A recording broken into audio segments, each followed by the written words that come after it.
Joe Rogan Podcast. Check it out. The Joe Rogan Experience. Train by day, Joe Rogan Podcast by night, all day. Mr. Sinclair, good to see you again. Dr. Sinclair? Doctor. Yeah, I'm kidding. It's you better can call that me way, David. right? Yeah, do you ever introduce yourself as doctor? Never. Yeah, that's a kind of a, it's a weird thing because you're allowed to. Well, I'm actually a Sir David from Australia, but... Are you a sir? Yeah, but I it's kind of a joke. I don't really... What is that? How does that work out? Did you get Oh, knighted the or some Queen's shit? representative gave me some Australian version of a knighthood. But I get to put AO at the end of my name. AO? Yeah, Order of Australia. Oh. But it actually makes no difference to my life, so it's just an extra couple of letters. It's kind of cool. Let people know. I'm honored, for sure, but it's just a joke. You don't know. Well, it's kind of anybody's sir. You meet a guy at the gas station. How you doing, sir? You There's know what that. I It's mean? like, wow, how does he know? Right, you don't say how you doing, king. Yeah. Right? Well, I'm David. I'm Australian, so in Australia, if you have any ego, you get beaten up in the playground. So. That is true. Australia is the land of the tall poppy syndrome. They don't fuck around. They don't like you getting a big head in Australia. That is true. I like to go back there though because it's a level playing field. Nobody cares who you are. I love the people there. The Australian people are some of my favorite people. They're awesome. They're very friendly and fun. Mm-hmm. It's a great place to be. It's just too far to get there. Such a haul. Oh no! If you just whiskey and an Ambien and you're there without. Is that what you do? I used to. I've gone clean. I don't drink much at all anymore. Last time What I does was that here with mean? the How whiskey. often is drink much at all? Celebrations. You want to drink right now? No, it would be a bad look. I've got the coffee that you gave me, which Yeah, has this the is turmeric. Laird Superfood coffee. So Laird Hamilton, he has coffee. It's Black Rifle coffee mixed with his superfood stuff, which is this one's turmeric. So it's turmeric, and I think it has coconut milk in it and some other jazz. Oh, it's great. Delicious. Anti-inflammatory. Too. Yes. Yeah. They've done which so I know well. you're all about. Yes, as a prophet of longevity. Yes. Is that is that another title of you? Yes, you can call me Sir David the Prophet. How about that? Sir David the Prophet, Dr. Sir David the Prophet of Longevity. That'll do. So there's a lot. Let's just jump right into it because there is a lot going on in the longevity space. Thank you for having me back on it. My pleasure. And by the way, I also want to thank you for, I think this is fourth time on, which is amazing. Thank you. Congrats on all your success. It's Thank been you. wonderful to see. Also, the book that I wrote, which you first had me on to promote, has done so well, and it's really because of you. And the book, Lifespan, became a bestseller. Not just that, but it's now been read millions of times around the world. It's in 40 Well, that's languages. phenomenal, and it's my pleasure. And that's not a promo. As you know, you don't make any money from books, really, but I'm just honored that it was read by so many people around the world because it wasn't an easy read. It was high-tech science. Well, people are very interested, especially nowadays. It's I think I can't recall a time in my life where optimizing your health and longevity has been more of a subject that people are interested in. Well, I think that's largely because, not to keep blowing smoke up your rear, but largely because of what you did and the book. So the book went global, and it was right in 2019, and the pandemic hit. And I think most people saw their own mortality at that point. Most people under the age of about 70 didn't even think about dying, but then pandemics, like, shit, I could die. And I saw the book take off. You launched it. But yeah, since then, a lot of people have jumped on the bandwagon, and now longevity is, I hear this everywhere I go. It's everything. It's everywhere. People are constantly talking about different modalities. How often do you cold plunge? Or do you sauna? What about the red light? What do you think? Is this legit? Is that legit? Like this, everybody's optimizing everything constantly all the time. But the reason why it's caught on is because if you do follow some of the protocols, you will feel better. And so that's the ultimate goal. Like longevity is wonderful, but feeling better in the moment currently, like living your life, should be primary. Longevity, I think, is if you're optimizing your life and you feel better, you will live longer. It's like this. It's all part of it. So if you follow the longevity principles and the ideas behind it, you certainly will live better right now. You will, and it's not even that hard. There are No. basic things, 5 basic things you can do or avoid. and you can live another 15 years. It's really not that hard. And that's what I'm excited about telling millions of people today is, and maybe we can go over the kind of things that people can do easily to live longer. Well, I definitely want to do that, but I also want to talk about like what is the current state of science as applied to longevity treatments? Like, because I know that there's some pretty groundbreaking stuff that's in the pipeline right now. Yeah, so since 2019, a lot of what we talked about has come true, which is the amazing thing. We were speculating in 2019 that we could potentially reverse aging. And that was a sin to say that as a scientist publicly in those days.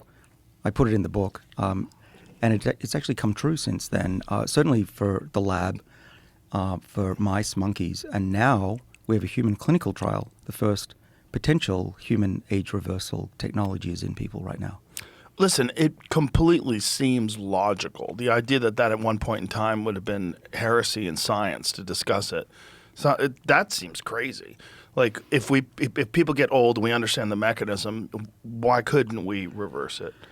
Well, I think for a long time we had to accept it in the way that cancer used to be accepted 200 years ago, probably. There was nothing you could do about it.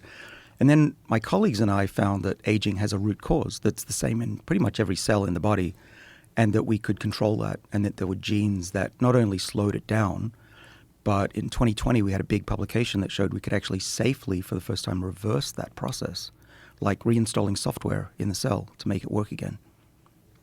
And so what is is that using CRISPR? Like what are you using to? Well, we deliver genes into the body like CRISPR. I have a little prop here I brought what is in that? my pocket here. This is a representation of how we deliver the age reversal genes. It's a virus-like capsule that we make in the lab. And this is what's going into the patients right now, into their eyes initially. And the eye is a good place to start. How do you pick the people to get on these tests? They volunteer. I was really fortunate to see the first patient get dosed earlier this year. And that person bravely volunteered to be the first person to get trillions of these injected into his eye to see if it could cure his glaucoma, loss of vision. Well, I bet if you have glaucoma, you're probably like, listen, what's the worst that could happen? Well, exactly. He pretty much was totally blind in one eye, and so there's really nothing that he has to lose. There's a risk that something might go wrong, but not really. The good news is, and I can report to everybody around the world, that nothing's gone wrong so far. Everything's proceeding according to plan, and we're at a turning point, potentially, in human history if it works. So I interrupted you, but explain this little virus transport system. And for those of you listening, I've got a little rubber ball with spikes on it. It looks a bit like COVID, but don't be scared of it. It's not a pathogenic virus. It's actually a domesticated version of a virus. And this little plastic ball has little adapters. These red balls on the surface of the big ball target it to the cells in the back of the eye. And you can change the balls to target different tissues. We could change that outside little spike and target it to the liver, which we've done, and cured mice of their fatty liver disease as well. But this one's for the eye. And within that big ball is a protein capsule, and inside the protein capsule is our DNA special delivery, which we call OSK, or ER100. ER100 is epigenetic reprogramming 100, the drug that we know when we put it into human cells, it makes them younger, and then they work like they were young again. This sounds like the beginning of a horror movie. You know what I mean? Like the scientist is on a talk show, and the scientist is explaining it, and everyone's at home like with their coffee, like, wow, we're going to get, this is wonderful. We're going to get younger again. And the scientist says, don't worry, it's all going to work out 28 days later, garbage in the streets, cars on fire, the guy's waking up from a coma, doesn't know what happened. Yeah. Goes outside, these optimized humans are eating each other. I admit, it is science fiction, and I even have to pinch myself that it's actually happening. But we've done a lot of safety studies, and this trial is FDA approved because they've looked at all the data. Well, God knows they never fuck anything up. Yeah, I figured you might say that, Gerald. Perfect. Yeah. Well, it's in the eye, so that's why we start with the eye. It's enclosed. It's not going to spread. nobody's going to grow another eye. And so these trillions of cells that you're putting into the eyes.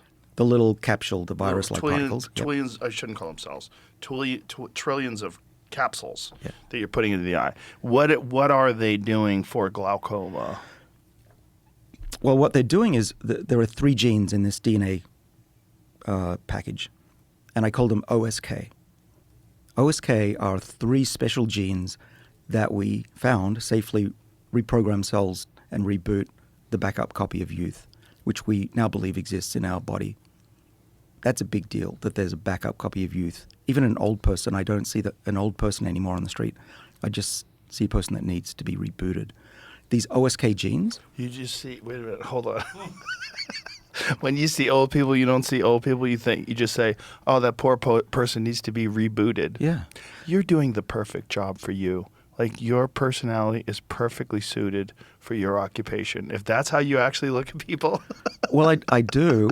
And the reason is that we all have this backup copy, that the DNA, the instructions to be young that made us into who we are as kids, is still in our bodies, almost largely intact. You just need to read it again. And that's why reinstalling software, or I used to use the analogy of a CD. Kids these days probably don't know what a CD is. It's a little plastic circle like a record that we used to put 20 songs on. It was awesome at the time. I think most people know. I'm kidding. It's a bit of a silly joke. Maybe but a 10-year-old does. When I teach kids at Harvard, most of them have never held a CD. So Isn't that wild? yeah, though they're not coming back, but albums definitely. So think of it like an album that you scratch, and the scratches are like aging, and we are getting rid of the scratches with these 3 genes, OSK. So let me tell you how these 3 genes work, we found. There was a person whose name is well known in science circles called Shinya Yamanaka, from Japan, obviously, and he discovered that there was a set of 4 genes that could reliably make adult cells, like skin cells, into stem cells. And he deservedly won the Nobel Prize for that in 2006. But that wouldn't be useful here. If I turned you into a bunch of stem cells, you'd probably die within a few minutes. So we don't want to do that. And cancer is also a potential.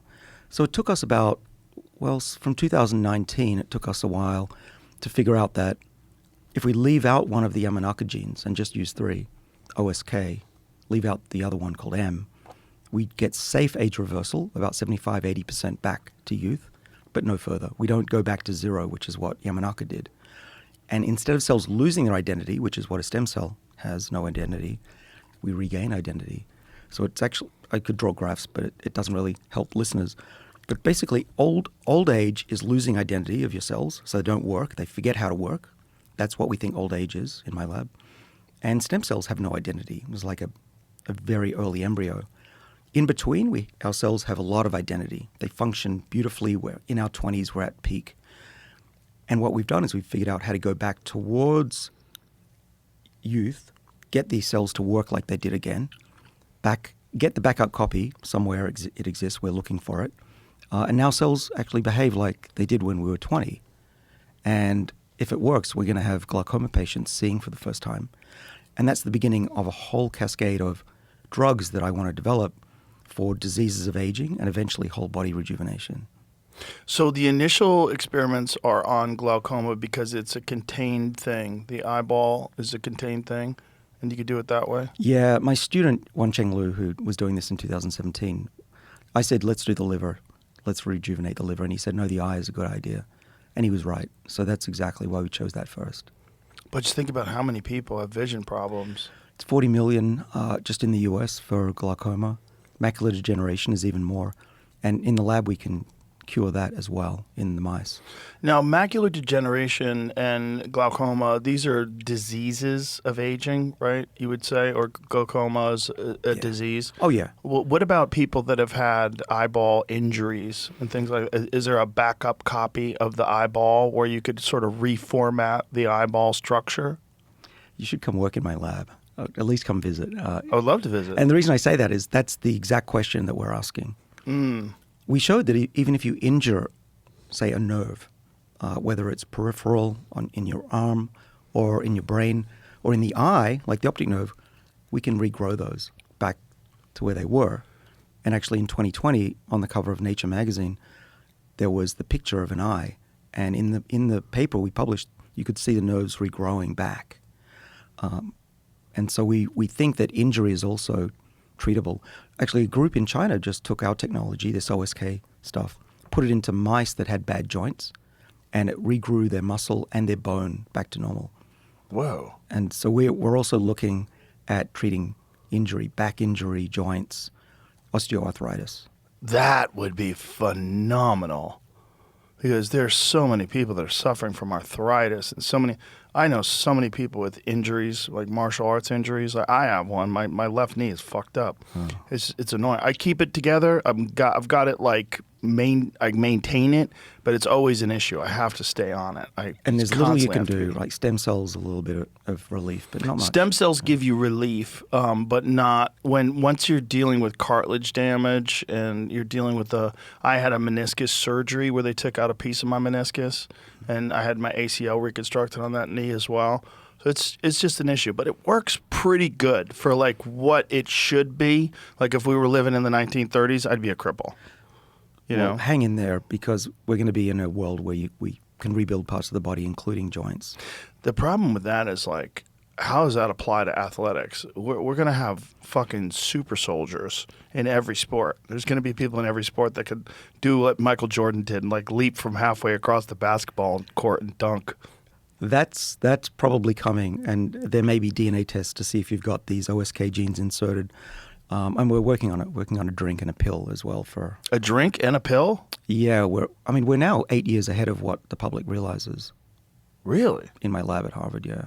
A drink and a pill, and what's a drink and a pill going to do? Well, right now it's in mice, so we've still got a ways to go. But when we give the drink to mice, they get rejuvenated. You should just give it to 80-year-olds. If you're on the way out, like, let's fucking go. Like, well, give this is it a what chance. the FDA is for. They forbid that. Yeah, that's why we need to get rid of them. Get rid of the FDA and just give it to old people. If I was an old guy and I was like hanging in there and I'm walking around and you're like, look, this drink and a pill might kill you, or you might be like a 30-year-old again. I'm like, let's fucking go. Well, I get emails a lot. I've had to take my emails off public access because there's a lot of people that want this. Oh, I'm sure. There was one guy that wouldn't leave the building until he saw me. So it's getting to that point. Yeah, there's a little bit of that, right? People get a little selfish, like it's all about them. Yeah, like, and actually the U.S. Government blocked an investment from a foreign country into one of my companies because they were afraid of super soldiers. Ooh, what country? Well, they're afraid of technology getting out. Which country? Could I guess? Sure. China. It wasn't. Was it? No. Russia? It was somewhere in between here and China. But Oh, I shouldn't well, that's say. pretty It's kind of vague. It's a little sensitive.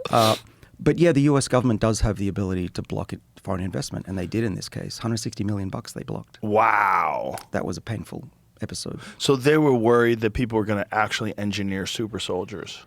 This episode is brought to you by Superpower. Your doctor spends 8 minutes with you, and your insurance company decides what blood work you're allowed to get. That's not healthcare. It's a broken system. With Superpower, you have control over your health. For $199, you get all the tools you need to understand your body. It starts with one blood test measuring over 100 biomarkers. Then they give you detailed insights and a personalized plan built around you, your labs, health history, genetics, wearable data, and goals. Go to superpower.com/Rogan and take control of your health. Yeah, that this Do you know technology about could give an advantage to the a country. Russian experiments that they did during World War II where they were trying to come up with a chimpanzee-human hybrid? Tell us. Yes. So it's very difficult, obviously, to get information out of the former Soviet Union as to what their top secret programs were. But there seems to be an indication that there was actual real research to try to, because obviously Russia lost an incredible amount of people in World War II. I mean, tens of millions of soldiers died in World War II from Russia. And I think they said, wouldn't it be great if it wasn't people? And so they were doing experiments with hybridization, and they were trying to combine human beings and chimpanzees to create a stable of super soldiers that were like some hybrid hominin. Yeah, there's a scientist in New York who does this for a living. What? He does that Well, for a he's living? not creating them, but I've seen, I was on stage with him. He made hybrid embryos. They didn't reach. See, the thing is, if birth or that anything. guy's doing that and he's ethical and he lives in America and we have rules and regulations and the FDA and all that good stuff, what the fuck is going on in other countries where they don't have that? Right, right. Well, there's genetic engineering of humans already, and certainly selection. Yes. Even parents today in the U.S. can, if they have the money, they can Well, select. people select. Even based you on know? intelligence. People select for hotness. Yeah. They select for tallness. They select for Yeah. intelligence. It's like Gattaca. Yes. It's a great movie if you haven't seen it. It is a great movie, yeah. So see if you could find that Russian hybridization program. It never happened. I don't think they did it. Yeah. But there's actually a guy who was also involved in a gigantic fertility scam. Not a scam per se, but he was a doctor that was supposed to be doing fertility treatments with women. Like if you went with your wife to a doctor and said, "Hey, we're having a hard time getting pregnant," and well, David, I just need some of your sperm, and I'll take your wife's egg. We'll make you a nice baby. And he was using his sperm on everybody. Oh. On everybody. Everybody gets mine. One of my kids' partners is from someone in the U.S. who had hundreds of babies. Dude, there is a ton of those guys. As I was doing research for this, I started looking up all these stories, and I said, wait, this is a different story? The same thing? There's been a ton of these doctors from fertility clinics that use their own sperm. Just insane. But there's one doctor that did that also claimed that he impregnated an orangutan. Yeah, like how? How'd you do that? Soviet doctor Joseph Stalin. Dictator. Oh, obviously, wanted to rebuild the Red Army in the mid-1920s with Planet of the Apes-style troops by crossing humans with apes. Stalin is said to have told Ivanov, "I want a new invincible human being, insensitive to pain, resistant and indifferent about the quality of the food they ate," which is crazy. The only legitimate source for the claim comes from a 2002 paper in the academic journal Science in Context by the Russian historian of science, Kirill Rasyanov's study follows the ill-fated attempt by the Russian physiologist, that word, Ilya Ivanov, to crossbreed humans with anthropoid apes. His research offers an important warning about the ethical abuses. Did you do it? What happened? The alleged quote from Stalin is not found in the paper, and there's no evidence of Stalin ever made such a statement. Yeah, I don't know. However, why the Soviets would find such a human-chimp hybridization program in the first place and what could be learned from this sordid tale of ethical misconduct is an important topic and fascinating in its own right. That's an interesting way of phrasing it, like a sordid tale of ethical misconduct. Like, however, if you are going to go to war, would you rather have like human-made orcs fight for us, or Johnny Robinson, who grew up down the street, who's a nice kid, Right. who just really wanted money for college, and so he signed up for military service, and you're going to fly him over to fight this war that maybe he doesn't need to die in when you can have these monsters that you made in a lab fight? Yep. And the average ape can kill a human with one punch. Easy. So Yeah. they're much stronger than we realize. That's what I'm talking about. Let's go. Well, we're in the process of building, anthropoid robots that I think will be recruited to the army. Yeah, that's going to be weird. Like, our robots beat your robots, so give us your oil. Well, how's that Yeah. going to work? And if we all have one at home, what stops the government recruiting them all? Right. And also, Billions. what's the real problem is going to be, we both know, the real problem is going to be sex robots. Is a problem? It's going to be a problem for people that don't have a sex People robot. won't leave home. Yeah. It's going to be a problem with people that want a regular person, and there's none available because everybody's got a sex robot. Yeah, it comes with fewer strings attached. It also comes with the same problems that AI comes with.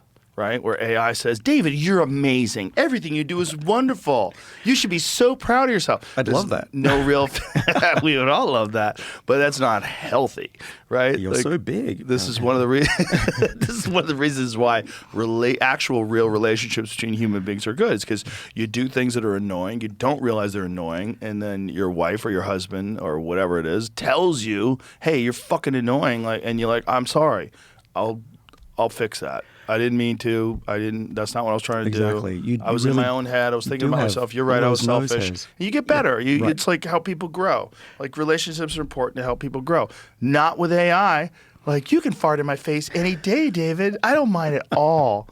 Your farts are amazing. You know, Like, the it's gonna problem is get they're going to be weird. way smarter than us too. Right. I don't know how people are going to say, go stack the dishwasher to one of these robots. They're smarter than all humans combined. Yeah, but they're eventually. not going to mind stacking. They're smart enough to be mean. bored out of hell, and they're going to beat us up. They don't care. They're not going to mind doing like menial tasks. But while you're doing it, you can go, explain to me quantum entanglement.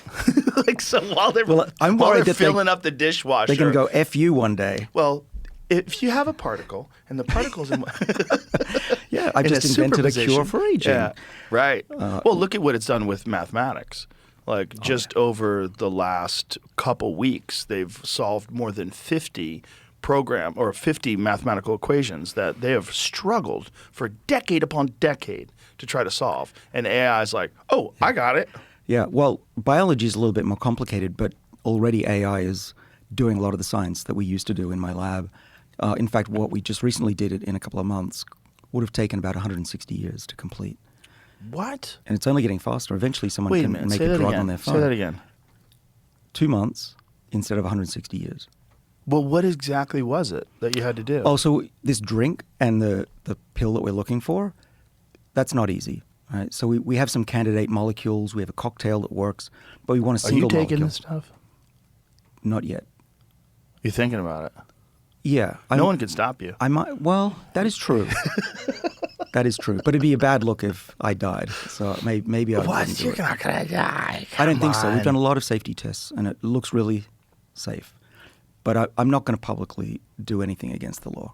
Of course. It'd be in private, of course. Of course, not publicly. No, but I'm at a stage where I have to be a good boy because I've got the Right. world watching. Yes. A lot is at Yes. stake. Yes. And A lot is at If stake. this trial has Yeah. any issues, it's not good. You got to want- dot your I's and cross your T's and follow I understand that. Yeah. But please I was explain more of a again, because rebel I'm earlier. being rude. I interrupted you. When you're telling me that in 2 months it did something that would have required 160 years of work, like what do you exactly mean by that? Yeah, and now it would probably be impossible in thousands of years, because what we do is we're looking for molecules, a single molecule that can replace this cocktail. So you need a molecule to do 3 or 4 activities in the cell. Finding one activity is what pharmaceutical companies do. It takes hundreds of millions, if not billions, to make a drug. We know that, right? My little lab of 20 people and students, young kids, are trying to make one drug do 3 or 4 different things. That's beyond the reach of pharmaceutical experience, at least 5 years ago. So what we do is we've teamed up with a group at St. Jude's Hospital where they can take, it was 10 billion, now it's 1 trillion theoretical and also known drugs. With my hands, I'm showing a big funnel. And these You're really trillion, good at podcasts. You're like helping out the audio people and everything. I love I it. relaunched my podcast. That's why. Oh, that's why. Yeah, Lifespan, David Sinclair. Shameless plug. So this funnel is full of 1 trillion molecules, and we have to come down to one. How do we do that? Well, we don't look for 1 trillion molecules at the bench. That would take 160 or thousands of years. With the case of 1 trillion molecules, even with robots, even with a lot of graduate students. So we do it inside the computer. We just use a lot of compute, and we dock each of these molecules against the enzymes that we now know how they work, thanks to Google DeepMind solved the problem of how do all our proteins look, 20,000 of them. And there's a lot of compute, but out the other end, a couple of months later, we have I don't have 200 fingers, but 200 molecules that we can now test in the lab within a few weeks. Actually, next week, we're testing these 200 against human cells, and we've also got AI helping us to tell us if the human cells go from 92 years old back to 20. We can tell that just by looking at them thanks to the AI. Is there a way to stop them from turning you into a baby? Because that's what I would worry Yes. about. Yes. I don't want to be a baby again. Right. Some people are already I'd like there. to cut it off at I was pretty good at 25. You know, I'm going to get attacked for saying this, but that is what we do in the lab. We take 92-year-old cells and they stop at 20-something. Why would you get attacked for that? Because on the internet, people take a clip and they say, Sinclair says we can all go back to being 20 again. You suffer from this too, right? They take a clip and it's of course. BS. It's out of context. Yeah. And I'm just saying, cells from humans, skin cells, we take them back to 25. All my students can do this. In fact, if you had these little genes OSK in your garage, you could do this experiment. It's not hard at all to reverse aging. The question is, how do you safely make it a drug? And that's been the hard part over the last 10 years. So how would it be able to regulate this reduction or reversal of aging and stop it at 20-something years old? Well, that's what took so long. It wasn't obvious that these 3 Yamanaka genes called OSK were the right cocktail. My student, who I mentioned, Wan Cheng, he was struggling. He was trying a lot of different genes, most of them from embryos, because we know embryos have to do a reset in the first week of life. Otherwise, they stay the age of the parents. And he found that leaving out one of the Yamanaka genes was the trick. And now that we know, it's super easy. But in those days, he was ready to quit. How did he find that out? Well, he tried lots of different combinations, hundreds in human cells, and you look at the cells to see if they get younger, and then we can measure molecularly that they get younger. And are you measuring them by the length of their telomeres? Are you? Yeah, partly, but actually a better measure is the chemicals that are added and subtracted off DNA itself, called methyls. And it's just a carbon molecule with 3 hydrogens. Very, very simple molecule. But what cells do is they use these methyls to tag genes to be switched off. So when we're growing as an embryo, the cells that want to become neurons will shut off all these other unwanted genes like liver genes and skin genes. And the ones that don't get this methyl chemical stay on for our life, and that's how nerve cells develop and stay healthy. But what happens during aging, a friend of mine, Steve Horvath, discovered that you can use this as a clock. These chemicals, they change over time. And we found that happens largely due to DNA damage, going in the sun, these kind of things. We could use this to rapidly age a mouse, which we published in 2023. Oh, so maybe some nefarious state actor, like some Russian spy could inject something in your coffee and you would turn 99 overnight? We know how to do that. Whoa. Yeah. That's the dark side of this. You could spike your husband's drink. Fuck that dude. And turn him into an old man. Yeah, but then you'd what suffer. did you do? Yeah. So, someone tweeted the other day, if a 92-year-old could be 25 again, would you have sex with them? And my Hell response yeah. was, yes. But imagine how much they know. But would they have sex with you? Right. That's the better question. That's the question. Yeah. They'd be looking for another 20-year-old. Right. So anyway, how do we do it? We can measure those chemicals and determine how old a cell is, or a human. I could take your skin cells from your mouth or your blood and tell you how old you are. People would be so disturbed by old rich guys dating young women if that was the case. You couldn't tell if they looked young. Because people get very mad at that. You ever Stealing. notice? Yeah. You see some real old decrepit dude with a hot young wife, and people are like, God damn it. They get really mad. Right. Right now, the best way to do that is to have a big bank account, but eventually you'll actually Right, look but young people again. still get grossed out. I wonder if they Yeah. would get grossed out if he looked 20. They'd be like, he's praying. He has so much more years of knowledge and information. It's I don't not fair. care if he looks 20. That's a 99-year-old man. That day will come. That day will come where you will not be able to tell how old somebody is by looking at them. You'll have to do a test for these genes. Wow. I wonder if people still lie about their age, if that's the case. I wonder if no one will care. You would probably lie the other way. I'm 80.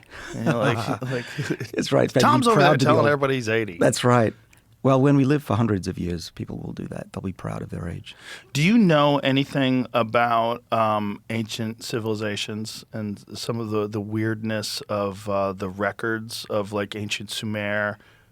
Well, only really what I've learned from listening to you. Well, there's what's really weird is the ancient kings lists, because okay. The theory among these alternative archaeologist types is that there was a very advanced civilization that existed on Earth tens of thousands of years ago, and we were probably wiped out by comet impact. And what we have today is a rebuild of civilization. There's not a linear progression from caveman to us, and that at one point in time we had reached great heights. This explains the pyramids. This explains Machu Picchu, Sacsayhuaman, some megalithic structures that don't make any sense. The trilithon stones in Baalbek, Lebanon, that are hundreds and hundreds of tons, that are massive, that are 9 meters off the ground. No one understands exactly how they place them.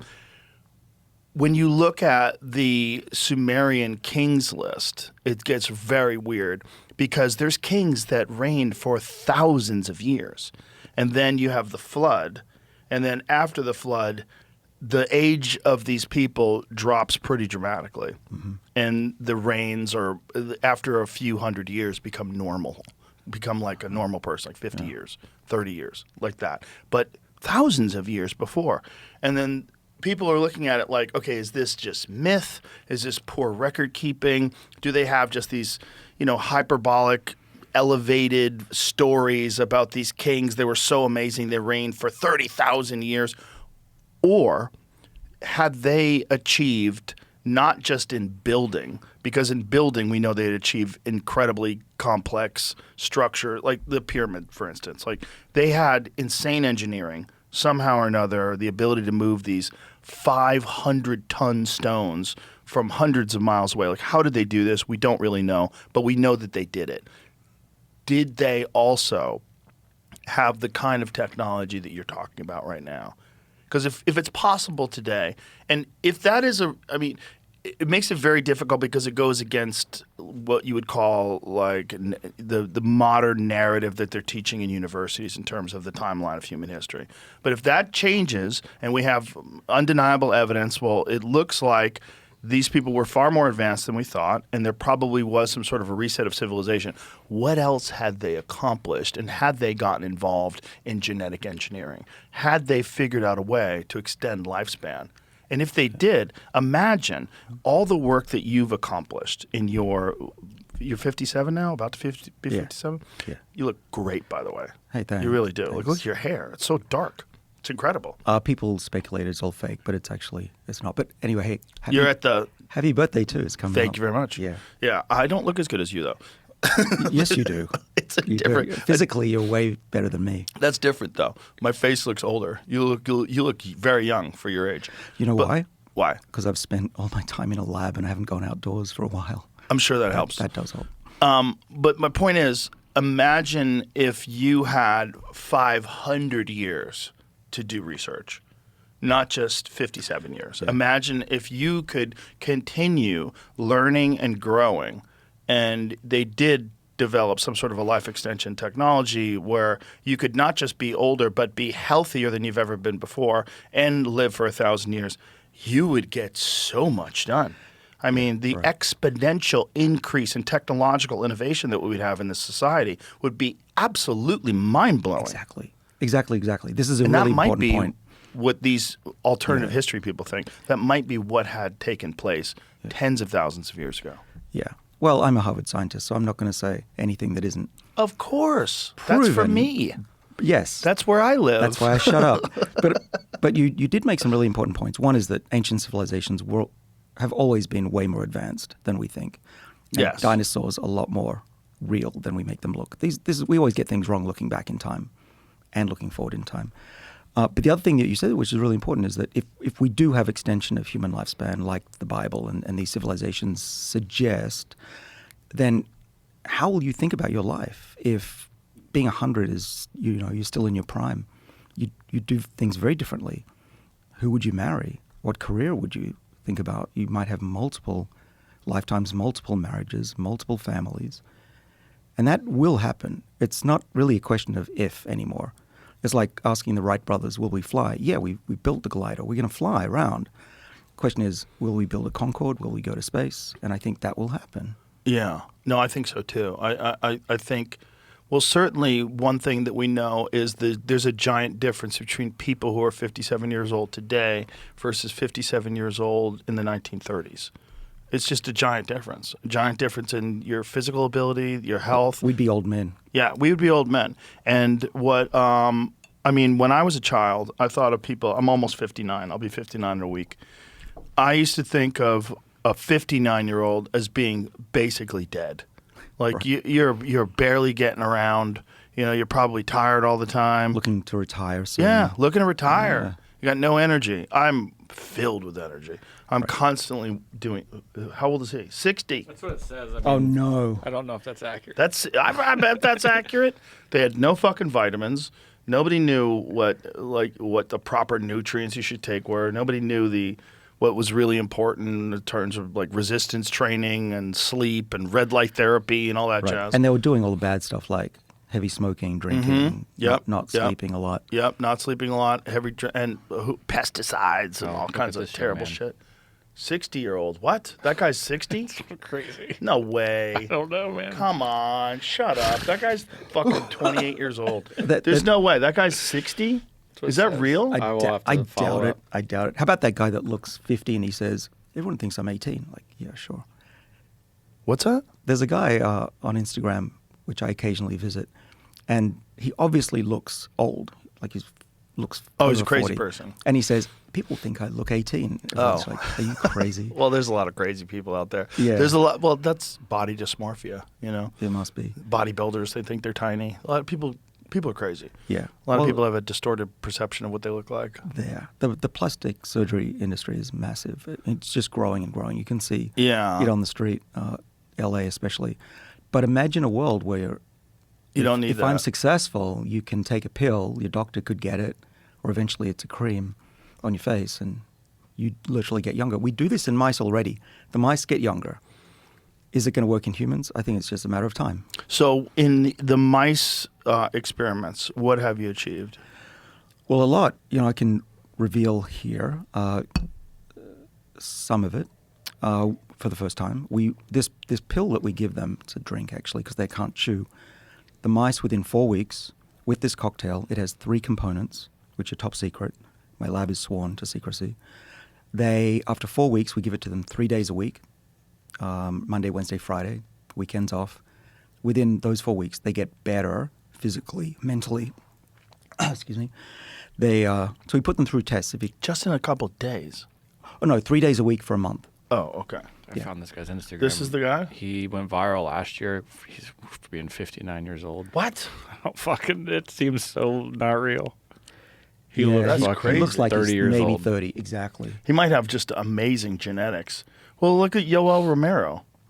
I mean, there are people that are He's from freaks. Singapore. Yeah. Wow. Kwando Tan.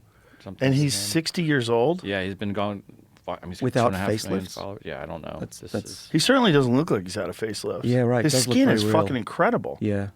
But he's That's probably never been in amazing. the sun it except could for be this video. a full AI account that's trolling everyone. I don't know. So Probably that's not, but- possible too. Like, look at that picture right there. Like, that looks a little AI-ish. Go back to that one again. Keep your pants on, Jamie. Relax. That looks very AI, doesn't it? It could be, is all. His 59th birthday. His whole thing is See, that he's young for his. 58 looks half his age. Wow. I mean, This will be normal these one are good. day. Yeah, this is 2024, so it's not. This has been going on for a while. If Okay, it's so this is fake- pre-AI. Yeah, if it's fake, then he would have been called out now. I feel Right. So he might just be a genetic like. freak, Could be. Yep. which is interesting, right? Like, do you guys study the different? Like, unfortunately, certain people that have like pale people, for instance, with thin skin, they age hardcore. They go. And there are those kids that get old in their teens. Right. We study that as well. yeah. And Yeah. we're reversing that's that weird. too. But yeah, we do study the genetics of aging. That's the real application for it, where people are going to be excited about it. People that have that, what is it called? Progeria? Progeria, exactly. Yeah. Yeah, and so we have mice that have this same gene mutation and they get old really quickly. And we're giving them the drink right now. And so in the drink, you give it to them how often and for a month? It's once a day, every other day, 3 days a week for a month. And Yeah, in normal old mice, we see them fitter, stronger, better memory. They run around the cage In just better. a month. It's amazing. We only did a month because it was Christmas holiday season. We didn't want to go for longer, but it worked in 4 weeks. I'm shocked. Even these genes require 6 to 8 weeks to work for recovery of vision. And so this is working on a different pathway? Well, here's the cool thing. We think it's working through the same mechanism, the reboot, the reinstallation of software, the drink, because there are genes called TETs. There are 3 of them in the body, and they do something. Spell that? TET, capital TET. There's Okay. 1, 2, 3. And these are genes that make enzymes that remove these methyls off the DNA. So they control the clock. And if we get rid of those genes, our system doesn't work. We cannot restore vision, and our pill doesn't work without removing and altering those chemicals. So, in other words, it's not just because the chemicals make the cell healthier, it's actually resetting this clock on the DNA. Whoa. And that was the big deal. I said, whoa, when my student told me. And that's why I think it got the cover of Nature magazine, which is we're actually looking at the clock of life, and we've realized that this clock that goes around, this biological clock, isn't just a clock. When you move the hands of the clock, time goes backwards for the body, meaning the clock is aging, and aging is the clock. Wow. What is it? You don't really know in terms of humans, but is there any indication that improves cognitive function in mice?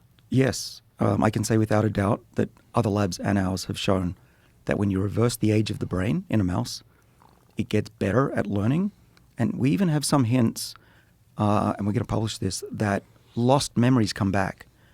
Whoa. So Alzheimer's patients, I believe, still have memories. They just cannot access them. And that one day we can reverse Alzheimer's disease by making the brain young.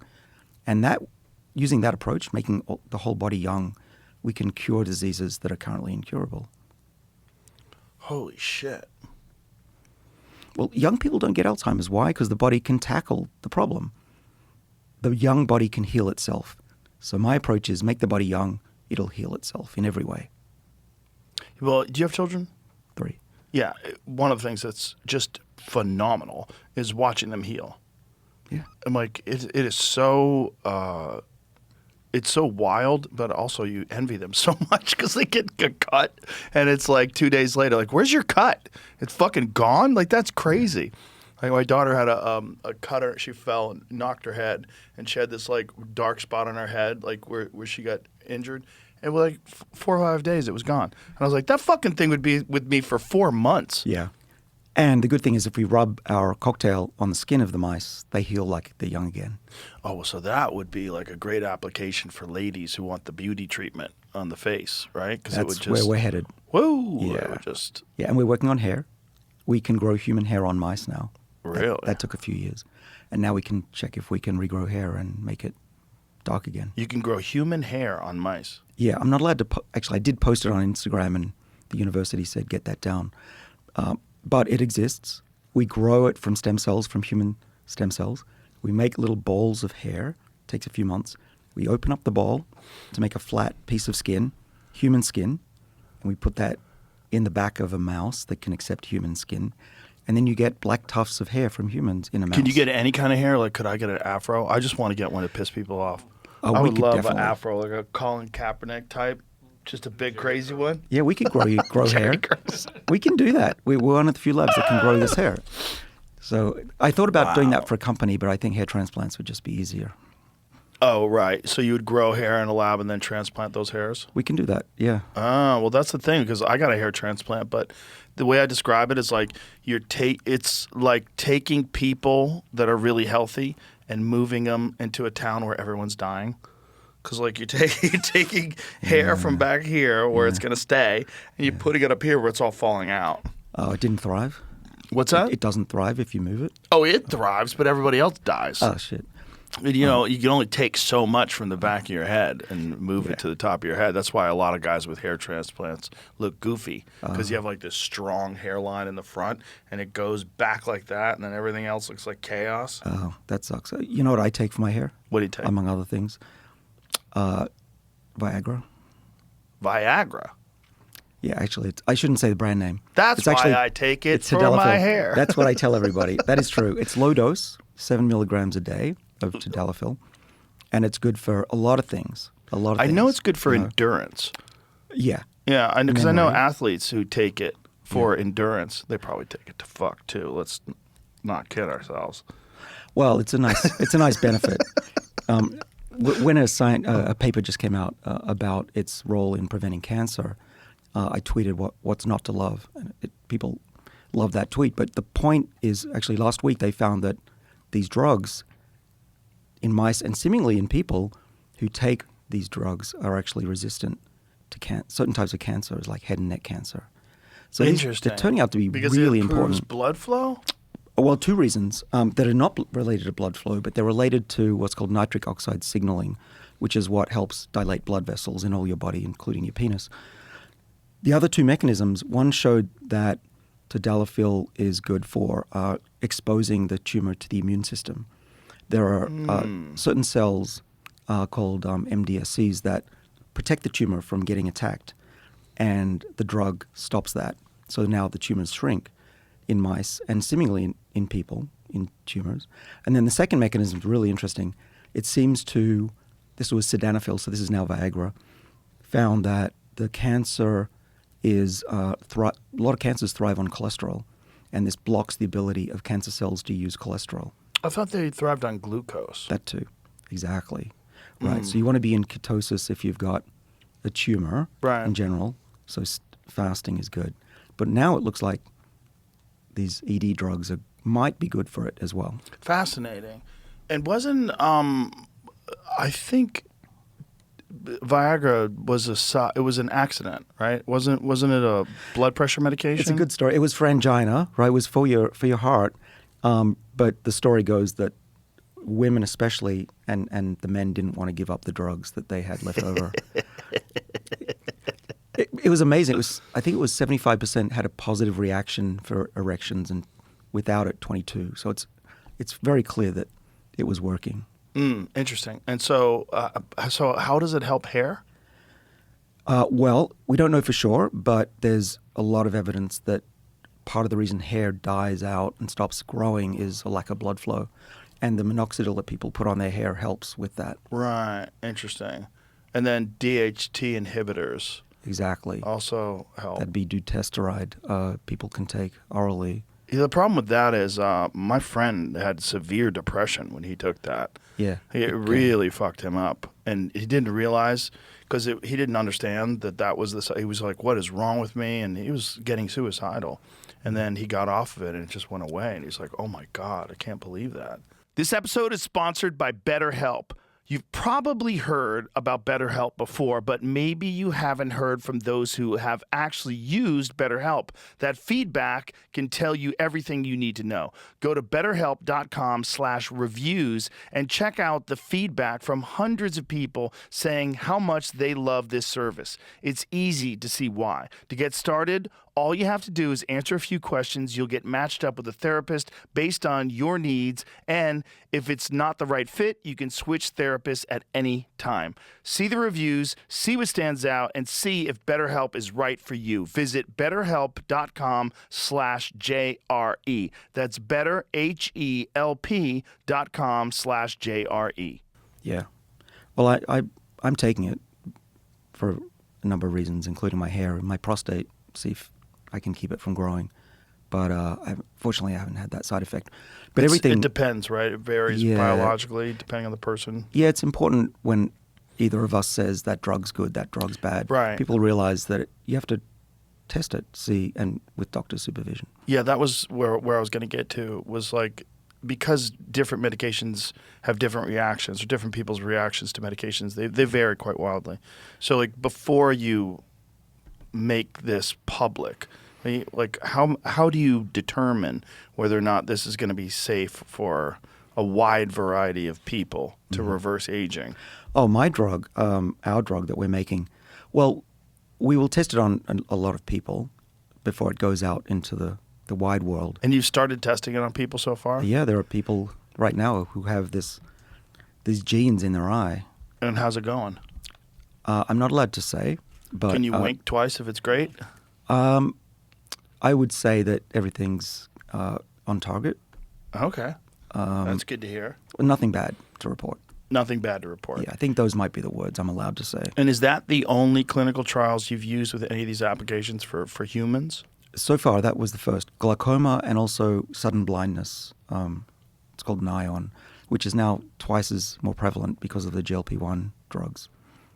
Really? It's not well known, obviously. Companies don't want to talk about it. But yes, sudden blindness has doubled seemingly because of these meds. So you have to be Holy shit. careful. Sudden blindness has doubled because of GLP-1s? Due to Nion, which is like a stroke in your eye. And then your other eye can go, which is pretty scary. And there's nothing you can do about it. Hopefully our drug does work for those people. And well, obviously, correlation does not equal causation, but it seems to be. Yeah, there's a scientist at Harvard. You could look up his work, Joe Rizzo. It looks like it's repeatable across the planet. Wow, that's terrible because there's so many people out there that are just telling everyone they should get on GLP-1s. Yeah. I've also, seen that like by online people, like online podcasters saying everyone should get on GLP-1s. This is groundbreaking technology. This is amazing. It's going to transform society. I'm like, we just started taking these. The fuck are you saying? Yeah, it's not risk-free. Same with ED drugs. Here it by the way. goes. Recent studies suggest that a potential rare link between GLP-1 receptor agonist medications such as Ozempic, Wegovy, blah, blah, blah, and a condition called non-arteritic anterior, what's that word? Ischemic? Ischemic optic neuropathy. An eye stroke can cause sudden, painless loss of vision in one eye. While absolute risk remains very low, anyone experiencing sudden vision changes should seek emergency medical evaluation immediately. Well, very low is like, It's still what does that more mean? than 10,000 people. a 1 in year 10,000? Yeah. Yeah, No, that's. Oh, no, total of 10,000 per year. Oh, total of 10,000 so far. For how many Each people year. are taking this stuff? I think it's pretty... The drugs were 68.6 times more likely to develop this and 8 times more likely to develop diabetic. What is that? We only got the blurb. Oh my God. Then, wow. Yeah, man, these things are they're just rolling out. And the people that are like super enthusiastic and also they have some sort of a financial interest in promoting these things, which oftentimes does seem to be the case with a lot of these people. They have either stock in these companies or some sort of a stake in them. Yeah, it's true. Though I will say to counter that the GLP-1 drugs have probably saved millions of lives already, and they're pretty common. I think it's 10% of people are trying them, and 25% want to. Yeah, I mean, they don't work for everybody. I have a good friend of mine that had a terrible reaction from it, and he was hospitalized. Oh no! But I know other people where it's completely transformed their life, and they've lost a ton of weight, and particularly people that just, for whatever reason, the food addiction was so incredibly strong that whatever their constitution, the way they're designed, the way they're built, the way they've evolved as a human being, they weren't capable of overcoming it. Yeah. They take the GLP-1s, and then they sort of start getting moving, and then they lose all the weight. They start feeling better. They start making a lot of other positive changes. You get that momentum, which I always talk about, which is one of the most important things for transforming your life. Everyone wants to talk about discipline. I think discipline is the primary. That's the main engine. But one of the things that comes along with any kind of an exercise program or a changing your life program where you start getting positive results is momentum. And momentum is absolutely huge. Thank you. Because then you start feeling That's so like, important. This is good. So I Yeah. think GLP-1s are fantastic for getting people going. Yes, everybody should hear this. It's really important. I'll give you my example. It's a classic case. I couldn't fast for more than about a day. I wanted to do more. I know that 3 days fasting is good. A week can be even better, but I couldn't do it. I don't have a lot of willpower when it comes to this kind of stuff. I tried a GLP-1 receptor agonist. I gave it, and it was easy. I didn't even feel like I needed to snack at night, which is one of the things that I and many people suffer from. But the fact that I could do it, I went off the drug. I didn't need it, but now I can fast I went for 2 weeks a couple of months ago. Whoa. It's easy now. now that I know that I can do it mentally, it's not hard at all. The momentum. Exactly. Yes. I know what's possible. Yeah, yeah. That's fascinating. Are you still on a plant-based diet? Mostly. Yeah. I just had a conversation with a friend of mine about this. I don't know how much of the information that he was telling me was totally accurate, but what he was saying was that he was told before he did fasting that one of the best, because he's a runner, he said one of the best ways to get into fasting is to get your body into ketosis first. He said, and what he thinks is that a carnivore-based diet, and what he was told was a good way. If you could do that for a few weeks, it mitigates your appetite. Like one of the things that happens with a lot of these diets that regulate insulin resistance is that when you get used to consuming just fats and protein, you don't have the kind of hunger pangs that you have with carbohydrates. Like if I go in a bad streak and I'm eating pizza and pasta and I've done that in the past. I don't really do that much unless I'm on vacation. In the past though, when I would get hungry, I would get crazy hungry. Yeah. Like I've got to eat now. I don't get that at all anymore because I'm mostly on a carnivore-based diet. Mostly what I eat, you look at the bulk of my diet, it's meat and fermented vegetables. It's meat and like kimchi and sauerkraut and stuff along those lines. And when I eat like that, my hunger is very easy to control. And I've gone 24 hours like it's nothing, not eating. It's like not a problem at all. Yeah. But that's the most I've ever fasted is 24 hours. Okay. Well, see if you can go for 3. It's really worth it. You feel really great. Ketosis is wonderful. That's what everybody says. Yeah, and you go into what's called deep cleansing. It's called chaperone-mediated autophagy, or CMA. And a friend of mine in New York, Maria Corvo, studies this. And it cleans out a lot of the old proteins in your body. So ketosis doesn't just make you feel good. You're actually renewing your protein in your body and rebuilding it. And so I do that as an anti-aging thing. What I find is the biggest benefit is mental acuity. Yeah. It has a giant impact when I stick to the diet in terms of my ability to form sentences, like recall information, and just be present in podcasts. Yeah, so in my podcast, what you do is really quite difficult. You make it look easy. So when I'm doing my podcast, and often it's solo, so it's challenging, I forget things. I have to remember hundreds of papers for these things. They're quite hard. Either I'm going to fast, and if I don't remember to fast, I did an experiment. I took some ketones. You can drink these things, right? So yeah. There's the one, the little drink I think was Ketone IQ. Ketone IQ. Yeah, fantastic stuff. Yeah, I use that. I love that stuff. I do that. I take that before I do UFC broadcasts a lot of the times. Yeah. I actually took some before. Because that's great before podcasts as well. One of the more difficult things that I do is the UFC commentary because it's 6 hours. It's 6 hours of talking on air live. Wow. Yeah, and about fights, and I'm also recalling fights, and I'm seeing positions, so I have to remember in my mind how this is finished, because like in jiu-jitsu there might be, I don't know how many positions there are, there's thousands, and there's moves where I'm like, what is he doing? Oh, that's the Peruvian necktie. I'm looking at his arms, like your brain is, I am exhausted at the end of 6 hours, and fucking starving. Like after the UFC is over, I can eat so much food. Yeah.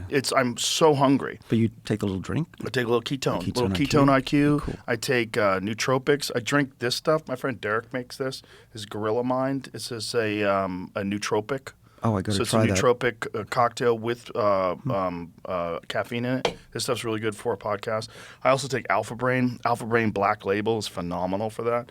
There's a bunch of different ones that I take. The gum, Neurogum. Neurogum's excellent for that too. But I just do fucking everything I can to maximize. So that's how you do it. All right. Yes. Secret is now out. All right. But what you do is amazing. And I thought you were on modafinil or something. No, I've taken that before in the past.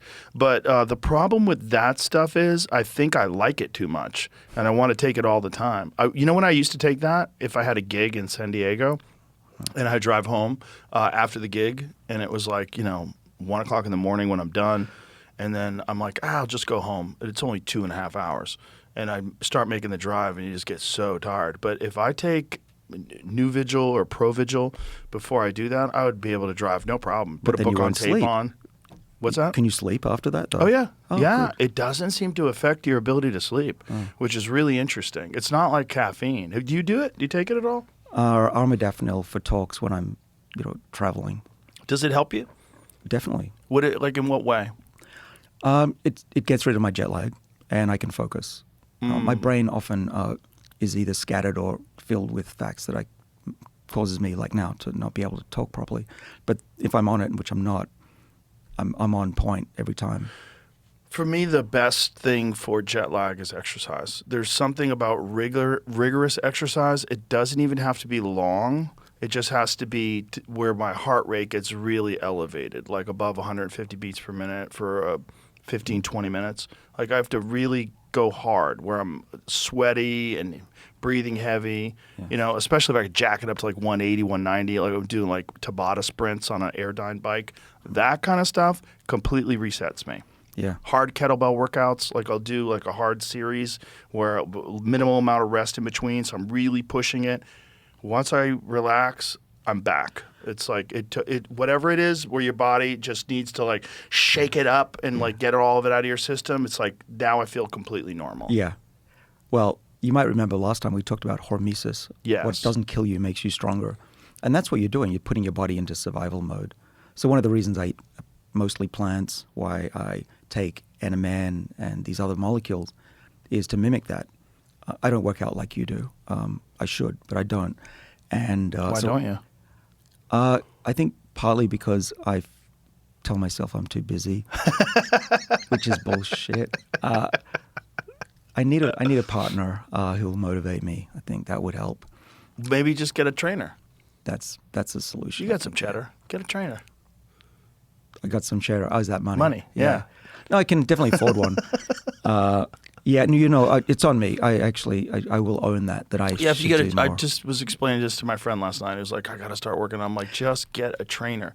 Get a trainer, someone who's good, and that way they'll develop a program for you. All you have to do is just show up and do what they tell you to do. Just do it. And it's mindless. You could just go through what they tell you to do, and you trust the process. You'll improve radically. All right. Here's what we're going to do. Okay. I'm going to take you Here's what on. we're going to do. You're going to get me a jug of that fucking juice. Of this stuff? We'll swap, all right? And you'll be my trainer? Yeah, I'll be your trainer. Well, I will. I've if- done that before with if- my comedian friends. Really? Well, Sure. yeah, I'll just come Then to I do it Austin the once right a week. way, where I take him through it very easy. I don't have him work out hard at all, especially in the beginning. Everything is like nice and easy. It's like a little bit of strain. You're not going to be exhausted afterwards, and we build you up. I'm a firm believer in not overtaxing the system on people that are sedentary. Yeah. I really think it's a slow, gradual process. I think you have to get better the same way you got sick over time. Okay. Good. You can make radical changes in a short period of time. Don't get me wrong. And even just a little bit of, moderately rigorous exercise, a few days a week will give you great improvements. Yeah. But I'm not one of those guys who's like, we're going to do 2 hours today, and you're going to go to failure, and you're going to be throwing up in a garbage pan. You're not going to do that again the next day. I want you to do it again the next day. I want you to have a nice workout where you're doing like 10 push-ups and 10 sit-ups and 10 bodyweight squats, and then we're going to do some of these kettlebell cleans and nothing hard. Like everything's going to be like, whew, okay, you put it down, you're fine. And I want you to leave rejuvenated. Like you feel like, oh, that was like exhilarating. Nothing crazy. Yeah. And then we'll slowly start to add a little bit over time. That's what I think the right thing to do with people who don't work out all the time. You can't just jump in and, it's like work fasting out. and skipping meals. You just can't do a day or 3 without practicing. Yeah. Well, it's also you're going to get injured. And this is one of the main things that happens to people that dive right into the deep end of the pool when they start working out is they get hurt. They get muscle pulls. They get backaches. They get all these different things that happen because I think you just pushed your body too quickly. Mm-hmm. It's like you're in boot camp. Like, well, you don't have to be in boot camp. This is not the way to do it. The way to do it is like slowly build up and trust the process. Okay. Slowly. Start by, if you're overweight, like my friend Jelly Roll, he lost 250 pounds. What did he do? Started walking. Just start walking around the neighborhood, walk around the block, walk upstairs, just slowly, and then change the diet, and then add some stuff. And next thing you know, you're doing this, and write it all down too. That's the other thing. Write down what you're gonna do, and write down how you feel, and then keep doing that. And if you could do that all the time, you'll start developing this like momentum that we were talking about. Right. Where you're like, okay, I'm on the course, I'm on a process, but it doesn't have to be like you're exhausted, and then you go to the lab and you're like, I can't even fucking concentrate. I was doing Tabata sprints on the Airdyne machine. Like, this is crazy. Well, that's it's really good advice, and I'm going to take you up on it. So let's say I'm lucky enough to come on the show again. Yeah. I'll wear a tight T-shirt. Let's go. Right. So 20 million people. You're going to have to get we're off gonna that do fucking goofy plant-based diet. Well, Start let's eating speak about meat. that, because that's one of the things we disagree on.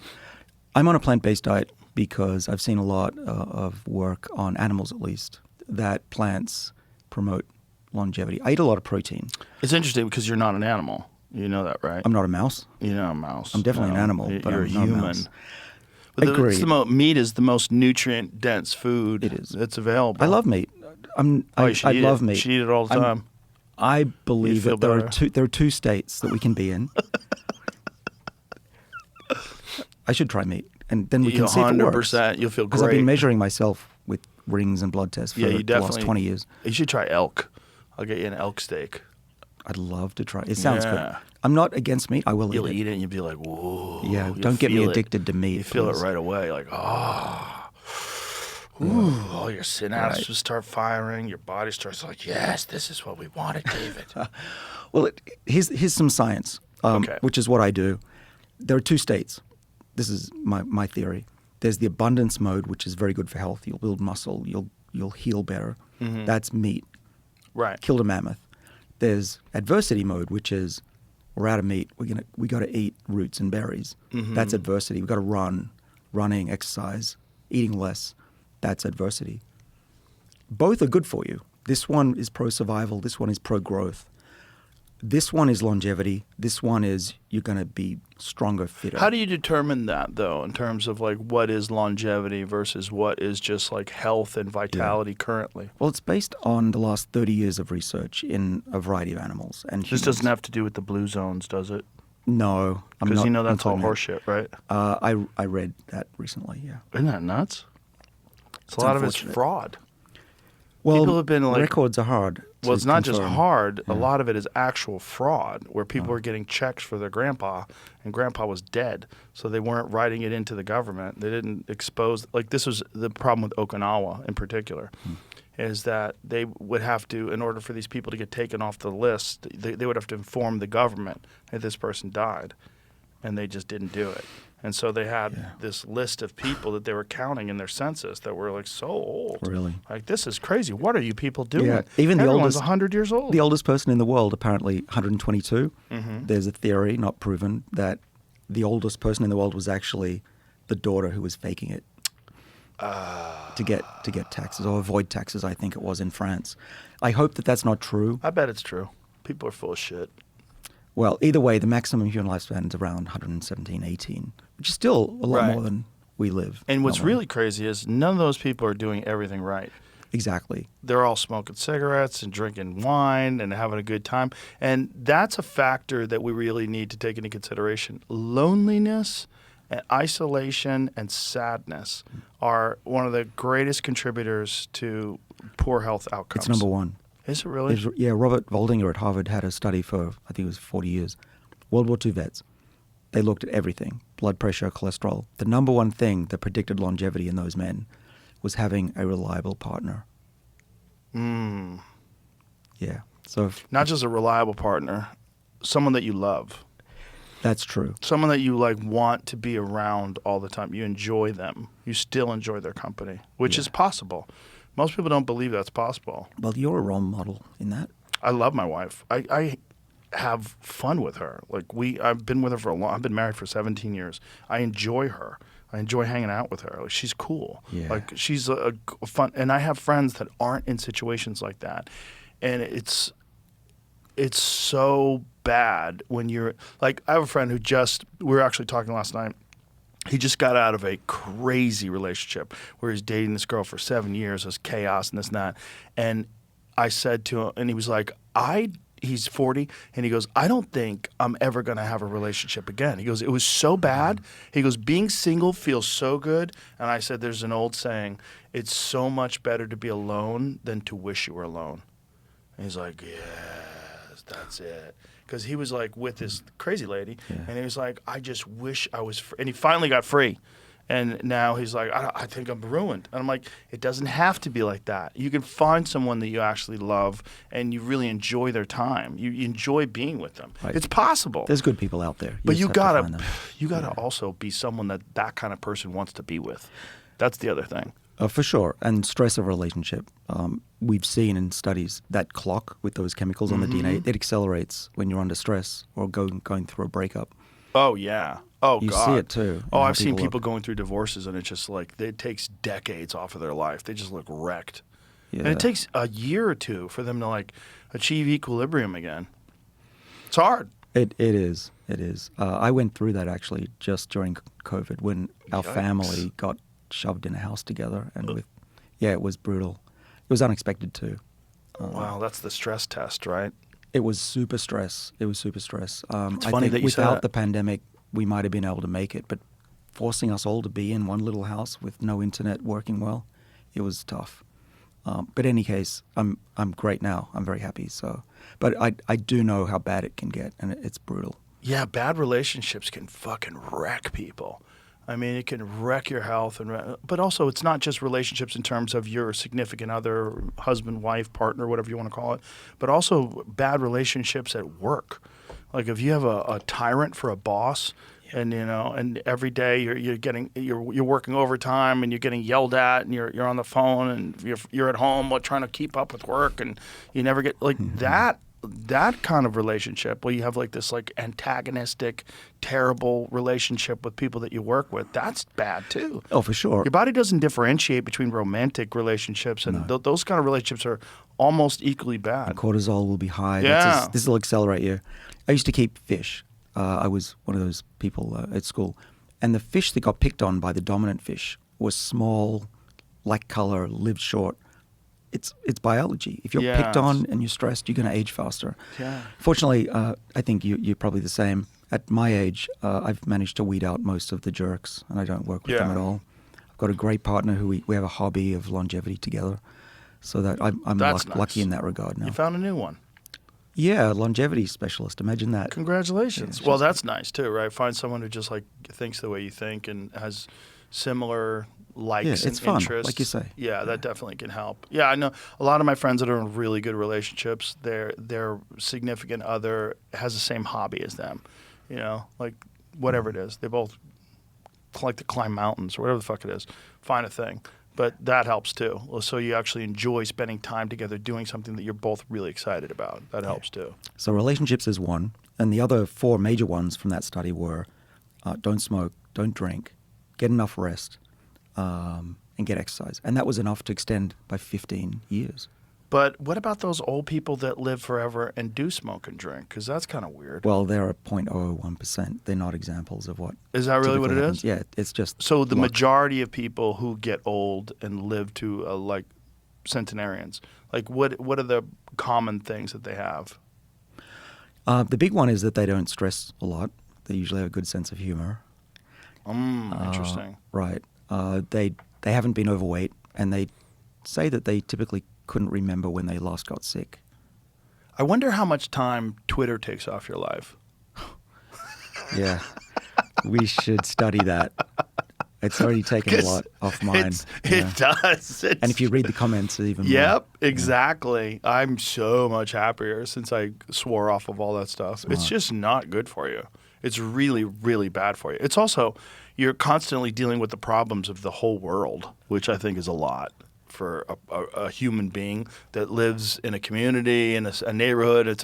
That shit that's happening over there really shouldn't be a primary focus of your life, like where you're in the moment actually doing your life. It's not the same. You're not in the same area as this problem, but yet this problem is overwhelming your all day long life. And you're in fight or flight constantly. All day. Yeah, and you're it's worried about the bad. climate. Oh my my God. Like there's so much that freaks people Right. out that it really shouldn't be affecting you at all. Exactly. And actually, the world doesn't change if you don't read it. So That's the what I key. think. That's the key. But then you're like, well, you're passing off the responsibility to other people. You should get involved. Like, you should get involved. I'm going to be over here. That's right. Well, if you focus on doing something good and you're good at it, Yes. like yourself, I think that you don't need to be doing more than that. You can't focus on everything. No. And anybody who tells you can is a fool. Or anybody who tells you what you should or shouldn't be focusing on is a fool. Yeah, a few years ago, someone at a talk that I gave said, you should be working on climate change. Fuck And I said, off. after I cure aging, I'll get to climate change. Yeah, why don't you go to China and tell them to stop making coal factories? Shut the fuck up. Just shut up. No, you're not going to fix it. Yeah. Yeah. Somebody is. Somebody's working on it, and that's their goal, and God bless them. Good luck. Yeah. Well, what I try to spend my day is efficiently helping the world so that people ask me, why do I study aging in the first place? And it really is that I'm trying to please my grandmother, like some of us. She was the one that told me that I need to make the world a better place, and she's gone That's now. what she said to you? When I was 4, it's Wow. been that ever since. She told me 2 things. Humans are evil. She lived through World War II in Hungary, and Oh, wow. the Russians came in and raped everybody, she said. And then, so she escaped to Australia, and then she said that the other issue is that we don't do enough as humans to better the world. And so I had that stuck in my mind. She also, by the way, said, "Oh, we all die," and I thought that's not really fair, is it? And that set me on this path. Make the world a better place, and we all die. And you're like, And what I've noticed with my kids is that even if you tell them that, they forget about it because it's brutal to think about death every day. yeah. But for some reason, it's just stuck in my head. And every day, I'm like, another 150,000 people are going to die today due to aging-related diseases. Oof. So my lab is mission-oriented. If we are a day late with something, there's a lot of people that are suffering potentially avoidable diseases. That's why it's sort of understandable that people like show up outside of your lab and like I need to talk to you. I need this. Yeah, blind people want to get in the trial. It's big, and I think if the trial works, it's going to be a very strange world, especially for my lab and for me.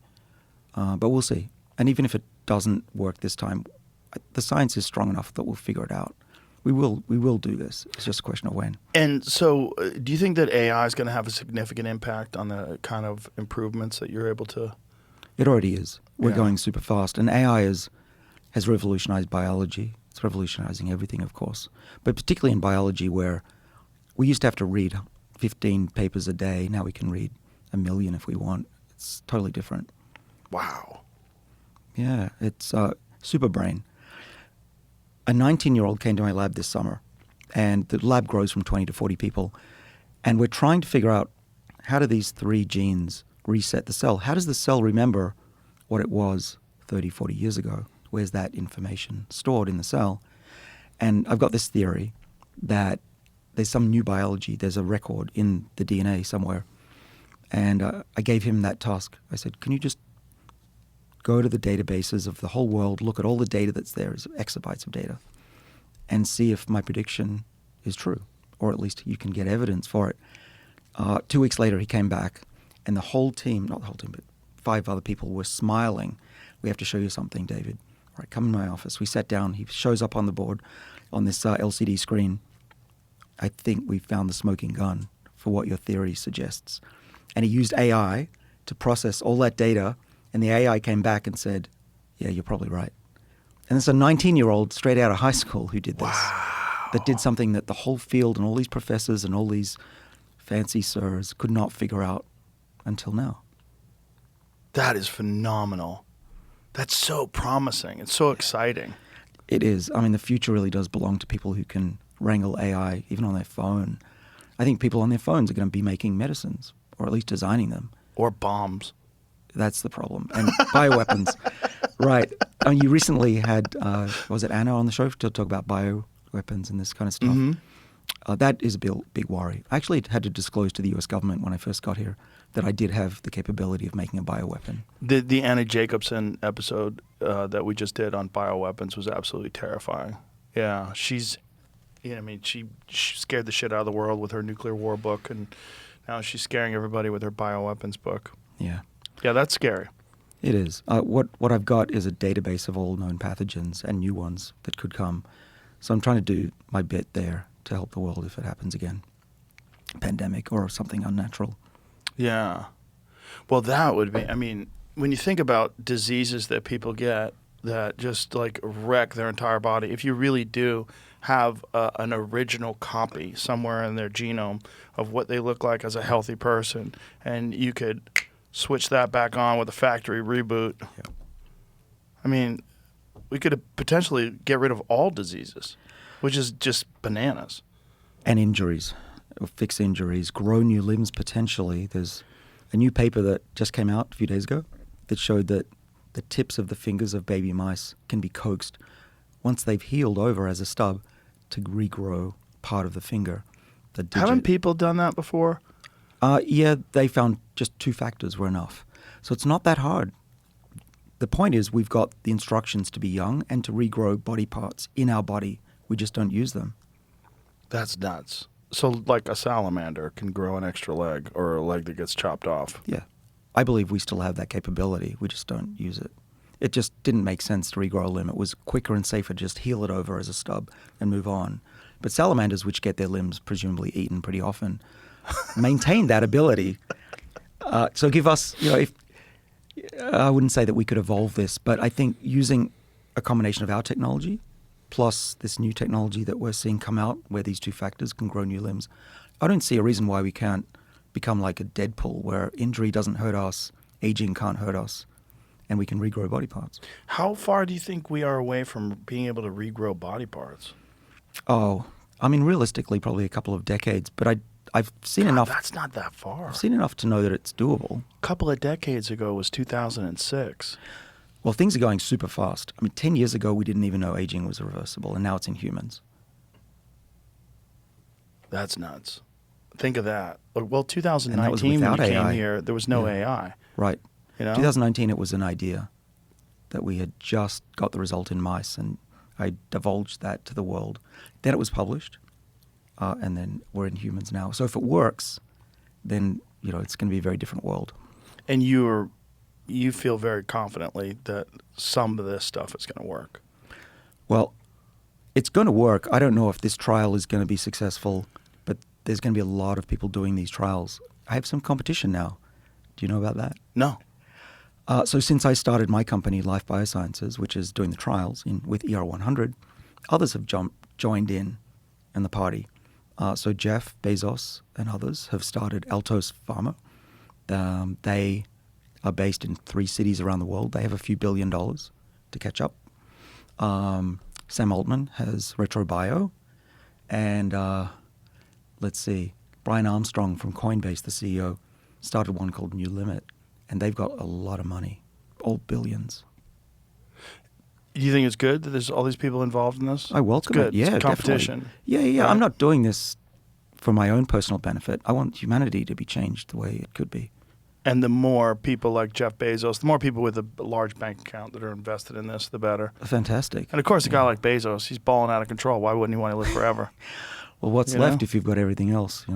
Well, also, it's like if you've got the amount of money that he has and you can tackle all these different issues, like his space program that he's working on, all these different things, like, of course, why wouldn't you want to do cool things? Like, what's cooler than being able to grow limbs? Yeah. What's cooler than being able to cure all diseases and reverse aging? Well, I don't think there's much cooler. That's why I'm doing it, because that, I think, can be the biggest gift to humanity is what you just said.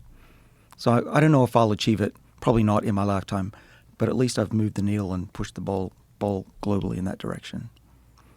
I wonder if we're going to get to a point in time where we can engineer consciousness in terms of find out you find out someone's a sociopath, you find out someone's a kleptomaniac or someone's an arsonist, whatever it is. If you could figure out what these little flaws are in the way the mind works, if we can completely map it out and go, oh, this is the error. This is where you're not making these 2 connections. Of course, it's all just biology and engineering. There's nothing that stops us. And this is the century that we are able to control our own biology. Starting with cancer, heart disease, and aging. A true utopian world of peaceful people Well, living not peaceful, in harmony.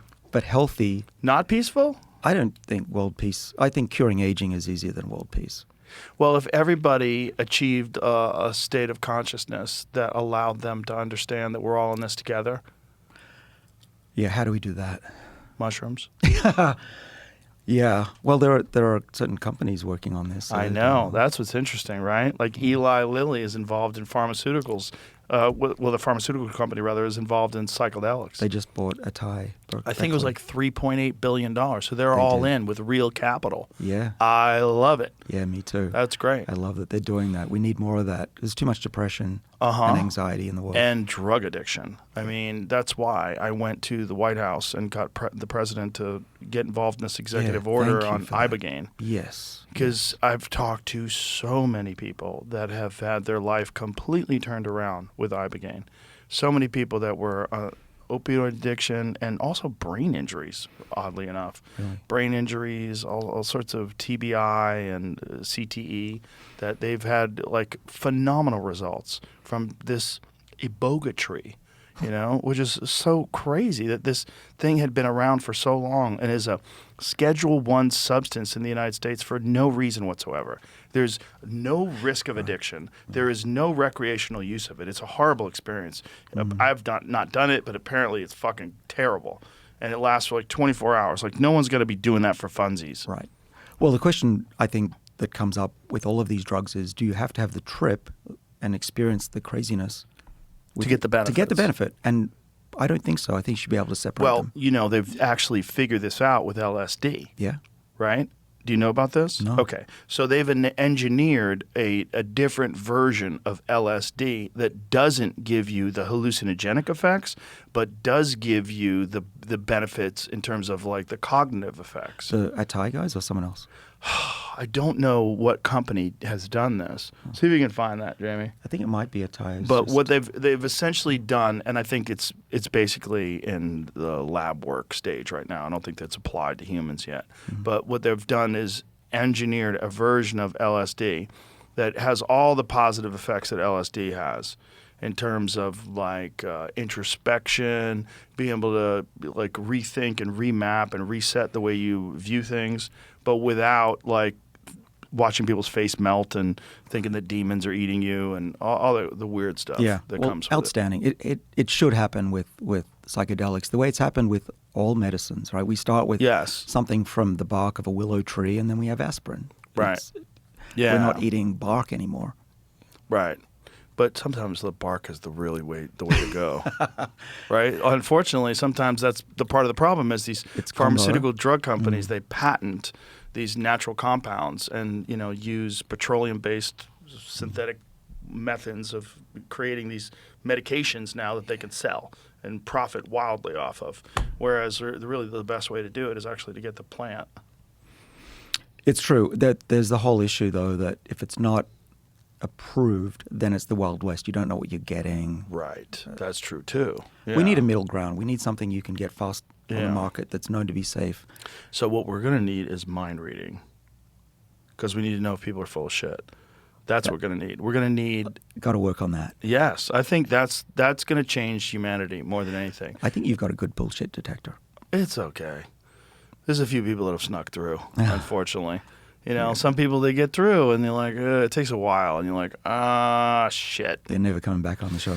Yeah, well, there's that. It's the show. You learn a lot from a person in about 3 hours. You can kind of after a while you can kind of see little things, and you have to be forgiving, and you have to be charitable. And some people are just nervous and they misstate things, or they exaggerate things, or they forget something, they get it wrong. But then there's people that are just essentially they really don't care about anybody but themselves. And some of those people are really good at pretending to be people. They're really good at it. Pretending. They're really good at pretending to be like a normal person. Oh, here's the LSD thing, right? Researchers recently engineered an LSD analog called, how do you say it, plus minus JRT? That appears to keep many of the LSD's brain beneficial and cognitive effects while dramatically reducing and possibly eliminating its hallucinogenic trip in animal studies. So it's almost the same molecule as LSD, but scientists swap the positions of just two atoms in the structure. The subtle change makes JRT bind more selectively to serotonin receptors in a way that promotes neuroplasticity, growth and repair of synapses, but minimizes hallucinogenic signaling. That's incredible. Antidepressant, look at this. Strong antidepressant effects at doses reported to be around 100 times more potent than ketamine in standard rodent tests. Cognitive benefits, improved cognitive flexibility and performance in tasks modeling the negative and cognitive symptoms of schizophrenia. Holy shit. That's incredible. When and where do we get it? Well, I think it's fairly recent. Yeah, it's at a UC Davis study. They just developed it. Oh, it's in mice. Shout out to our Rats. AI sponsor, Perplexity, for providing us with this information. This is, again, I mean, like, we could just get this information now through AI. Like, I mean, that AI for our show has been gigantic. I mean, just the ability to just ask it a question instead of Google searching and having to go through all these different fucking articles. What does it say? What is that? Who's right? What's this one? What's the website? You just ask AI, and Perplexity just gives us all the information. Yeah. So proceedings from National Academy of Science, researchers at University of California, Davis, reported the creation of JRT, chemically modified version of LSD. So this is like what year? So 2025, so last year. So it's exciting. 5 years away, but still, Yeah. you're right. Is that the timeline? you think? At a minimum, usually it takes that long. But that's exciting. At least Very. the principle is there that you don't need to hallucinate. Well, how about for schizophrenia? I Yeah, mean, that's you need incredible. something. Yeah, I mean that is incredible because that is one of the saddest things to watch somebody fall into the grips of schizophrenia. Yeah. I've seen people I fall haven't. in and come out, which Really? is interesting. I thought for the bullshit detector, we could have an AI that either dings or has a green or a red on your forehead. I'm pretty good at it, but I think no one's perfect at it, and I think ultimately, if we get to a place, whether it's a technological innovation or what have you, where we can actually read the contents of someone's thoughts, I don't think that's outside the realm of possibility. You'd need an implant, I think. But Elon says the Neuralink's going to be able to pull that off. Yeah. Like, oh, you're going to be able to talk without using words. And I'm like, what? I think he's right, though. I think if we all like lock into a hive mind, and then if we develop like through AI, if we develop a universal language worldwide, Well, we already have that. what do we have? Well, the new headphones from a big company that I won't name, you can translate.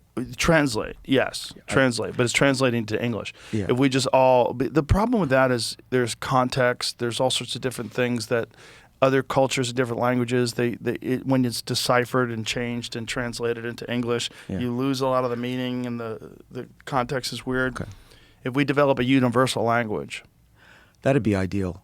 English is a good substitute. I was shocked. I'm always shocked traveling globally how many people can just speak English now. yeah, it's pretty amazing. It's We're because lucky. America rules. You're welcome. Well, we have to thank Britain for that. America should say you're welcome. Yeah, they were cute. They did a good job of starting it out, but we took the ball and That is spread true. it all over the world. So who's next? China?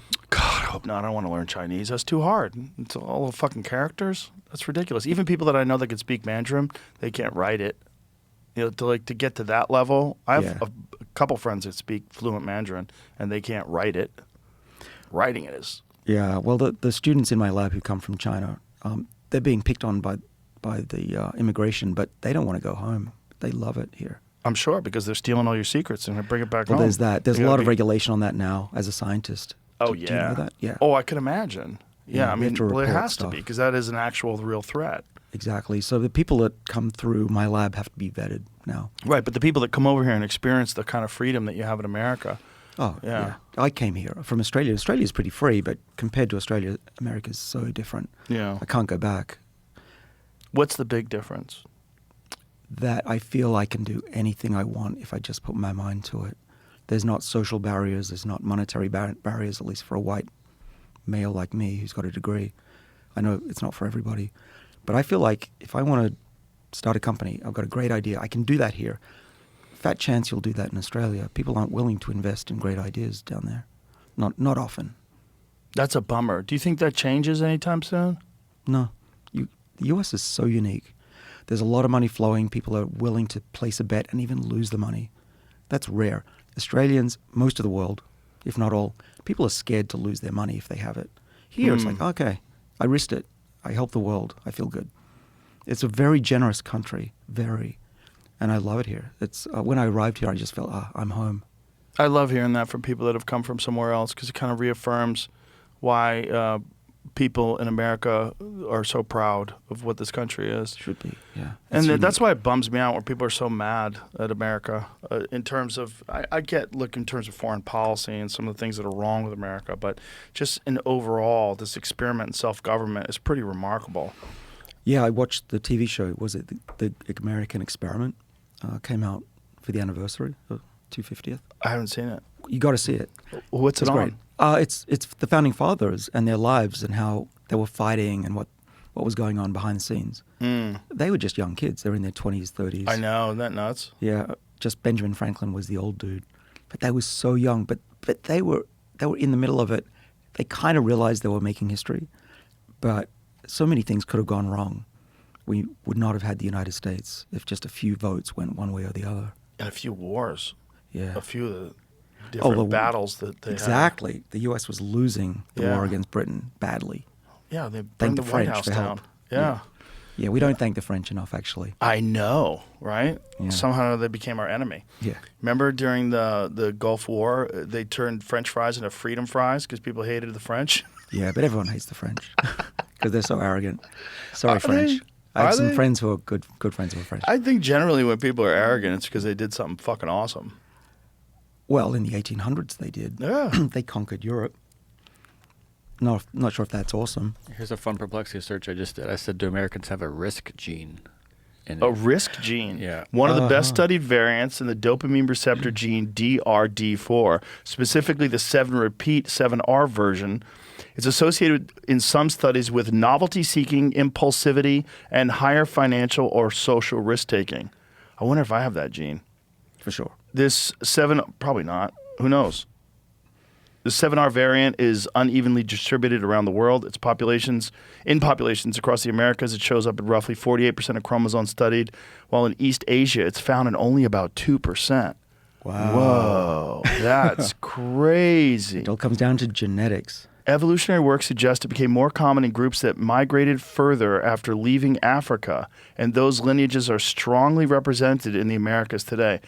That's actually cool. I was makes thinking of the people that had the balls to fucking come here. Yeah. Now, with your balls, you don't have to do that much, but you can still have balls to gamble and take Yeah. risks. And That must be it. But Tried it. then Australians should have it. that too. completely well, sort of. You guys got forced there.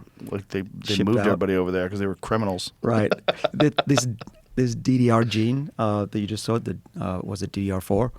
I know a bit about it because I'm writing it in my next book. DRD4, thanks, Jamie.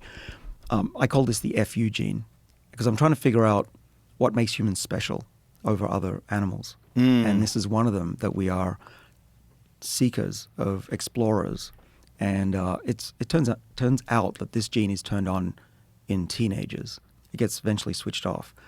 Not totally. But that might be why teenagers say FU to their parents. Yeah. But it's a way genetically to get them out of the nest.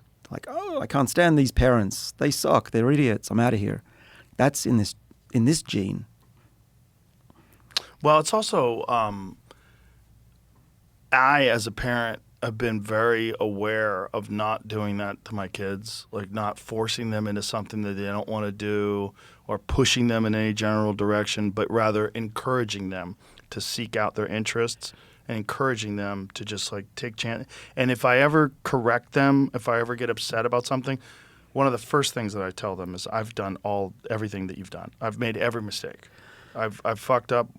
You're smarter than me. So smart. I've fucked up everything. I've lied to my parents. I lied to teachers. I've done everything that you're doing. So this is not a unique thing. I'm just telling you from my own personal experience and my perspective. This is why I think, because I love you and I want you to do well in life, and I just want you to recognize this. And that's how I correct my kids. I love that. It's never like, you listen to me because I'm your father. There's none of that Yeah, shit. yeah. I mean, the old way we hate were that raised shit. doesn't work. No. And it makes you resentment, but also probably makes you want to do better than your parents. So it like motivates you in a certain way. Like my parents were not risk takers at all. And my whole life I've been like a wild risk taker. That's Really same. Yeah, I was resentful that my father didn't have enough ambition. Now he's a Right. great guy. We're best friends, actually. It's been the greatest thing for me. But one of the things I did with my kids, you reminded me, is he's 19. He's a well-built guy because we were going to the gym for a number of years. I've tried to train him in health. But he spent the summer with me. He's literally still working for me this summer to help with the podcast and the magazine we're about to launch. And Benjamin's his name. He's the best kid. But he slacked off. He was like, Ben, I put you in charge of social media. You haven't posted in a week. What's going on? Well, I slept in, blah, blah. So I had to think, am I going to get mad at him like I would a normal employee, or do I treat him differently? And I decided to treat him differently, probably because he's my son, but I didn't want to ruin the relationship. But what I did was I said, I really think you can do better. I think everything you've done, the weightlifting, the calculus, you're amazing. But in this, you're not. So what's going on? And it worked. We've become closer. He's really into it. He's doing a good job That's now. great. So that's the way to do it, I think. You can't be too hard on them. You Right. can't say, you fucked up. Yeah. I mean, that kind of can work, but it's a blunt instrument. And it doesn't work on everybody. And it also develops resentment. And they also, they miss out on experiencing your perspective as a, like, for them to understand that you are just a person who's lived longer than them. And that you can help them navigate this road. Yeah, so you don't have to make the same mistakes that we did. The hard way. And that's why you're helping them.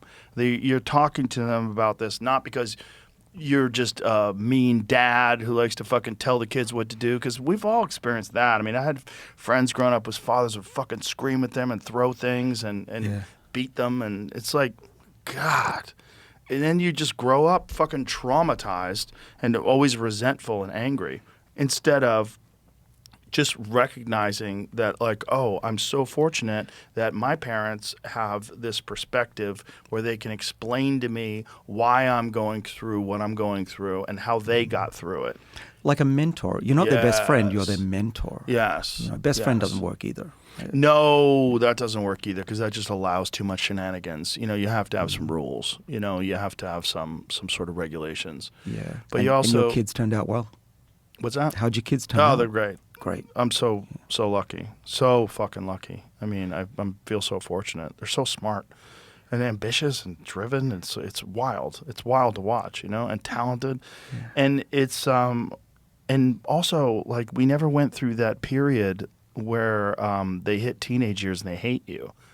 Like Really? that. Well, I experienced that with a God, couple. that's so nice, Oh, man. you are I mean, lucky. my youngest, she get upset at me sometimes about certain things, but she bounces back quickly.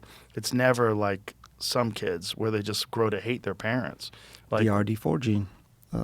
Maybe they don't have a strong one. I don't know about that. I think it's how you communicate with them. I really do. I think that's a big factor. You have to communicate with them like you truly care about their development. And the most important thing I think is that I always tell them, whatever you've done, whatever mistake you've made, I made way worse mistakes. I was like, I am not coming at you from a flawless person. I'm not coming at you from the perspective of someone who, like, you're an idiot. I figured that out. You should figure it out. Like, no. From the time they were really little, anytime I had to correct them, I said, I did everything that you're doing. Everything. I threw my food on the floor too. Yes. All the above. Whatever fucking stupid thing you've done as a kid, I guarantee you. That is great advice. Really great advice. So I hope everyone listening hears that, because I actually had to learn the hard way. My first kid, I did what my parents did, which was, you can't say that. Blah, blah. Yeah. And my first is a lot more rebellious and distant than my third, for that Isn't reason. that interesting? Yeah. It actually is really true. I've seen it. Yeah, and I thought it was going to kill their motivation, but it doesn't at all. I thought, like, making things easy for them and not being strict. Like, maybe it's good to be strict because then you just have this determination to I'll show everybody. I don't think that was my thing as a child. Like, I'll fucking show you. But I don't think everybody needs that. I think you're much better off having a healthy relationship with ambition, where you're excited about things because you're passionate about them, and you find great reward in being creative or being enthusiastic about something. Exactly. And Yeah. open their eyes to the world that exists. Yes. You know, we used to do work experience. You go and do a job, and that's your work experience. The reason I wanted my son Ben to work with me is he can see what it's like to be an entrepreneur and Right. build something and be excited, and work is super fun. And get into Yes. it. I think a lot of kids just don't get that experience. They don't know what's possible. Right. And just showing them the world is what we can do as parents. That's awesome. Yeah, and I mean, some people don't have that at home, unfortunately, but that's one of the cool things about the world that we live in, is that kids today have access to so many different perspectives now because of the internet. There's so many different podcasts and YouTube conversations and different things where they can just take a little tool from that, just take a little piece from that and apply it to the way they interact with the world. Yeah, for sure. And I would encourage parents to give their kids stuff to read. We talked about social media, how that's just addictive. I saw how my kids wanted to just scroll through their phones than read. And if they can't read a book, give them a magazine. I subscribe to Nat Geo, National Geographic for my kids.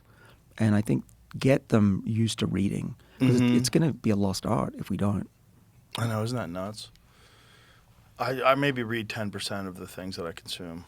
I consume so much in audio, just for time reasons, because there's so much time where I'm driving my car, or I'm working out, or I'm in the sauna, or I'm in the hyperbaric chamber, Well, or that's I'm in the red reading. light therapy. That's reading through your ears. It is similar, but I think it's only like 70% of reading. I Is don't it? think it's 100%. I don't think you get the full effect, but it's still way better than not doing it. Yeah. But I'm aware that, like, sitting there concentrating, actually reading a book without hearing another person's voice talking, there's another mechanism. There's another thing that's going on. That's it's a different way you interact with the material, whether it's nonfiction or fiction. Yeah, I like the fact that I can listen to you and I'm doing something else. I don't have to Yeah. sit down, can move, go for a walk. Yeah, that's for me. It's just I have too many interests. I have way too many things that I do, and so it's very hard for me to just allocate a certain amount of time to sit there in silence and read. Yeah, I use reading to fall asleep. That's a good way. It does do that, right? It's kind of nuts how well it does that. Yeah. Although I am finding it's harder to read now that my eyes aren't young. Need some of my gene Red light therapy therapy. myself. I've tried that. Does it work for you? Oh yeah. Yeah, Oh, exactly. I mean, people are skeptical about this and they think I'm full of shit. No, I don't need reading glasses anymore. Really? Yes. I always have these fucking things laying around. I don't even use them anymore. That's awesome. Yeah, there's Yeah. a lot of science now for red light. It's red light real. saunas. I can tell was- you, as a regular user for multiple years, it took a while. It took, like, I was waiting for it in the beginning, like, what the fuck? In the back, and not only that, in the beginning, because I don't close my eyes in the red light bed, I thought it was making things blurrier. I was like, oh my God, am I fucking up my eyesight, like, listening to these assholes? But no, it just took a while. And then over the course of, like, many months, I started seeing some small improvements. And then I started seeing some pretty big improvements over the course of about a year. Whereas now, it's not, my eyes aren't perfect. They aren't like they were when I was 20, but they are way better than they were when I was 50. How often did you have to do that? I do it 3 times a week minimum. That's what I try to do. But sometimes I'll do it 5 days a week. Where I just get in there, and it's 20 minutes. I lay in a light bed, close my eyes, open my eyes, whatever. It seems to work on your vision even if you wear a blindfold. What about people that can't afford a bed? Can you get little devices? Yes, you can get. Well, there's a company called it's called Juve, right? JUUV. Is that the name of the company? They were our sponsor at one point in time. That's how I started it. They had it's just a light panel that you stand in front of. Oh yeah, I've and got you do one of that. those. Yeah. And that works too. But this one, the one that I got, red and near infrared light therapy devices, Juve, JOOVV, medical grade light therapy devices. I had one of those, and that's when I started seeing benefits. But the big one that I got from Gary Brecka from his company, and it's a like a fucking tanning bed and you lie in it, and that yeah. one's amazing. Uh-huh. But that's expensive. Okay.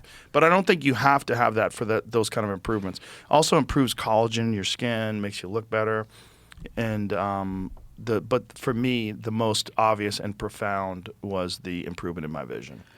Well, it makes sense. The science behind red light wasn't there 10 years ago, and people were questioning it. Mm-hmm. But now we know if you shine certain wavelengths like near-infrared on cells, the mitochondria, which are important for reversing aging or slowing it, get revved up.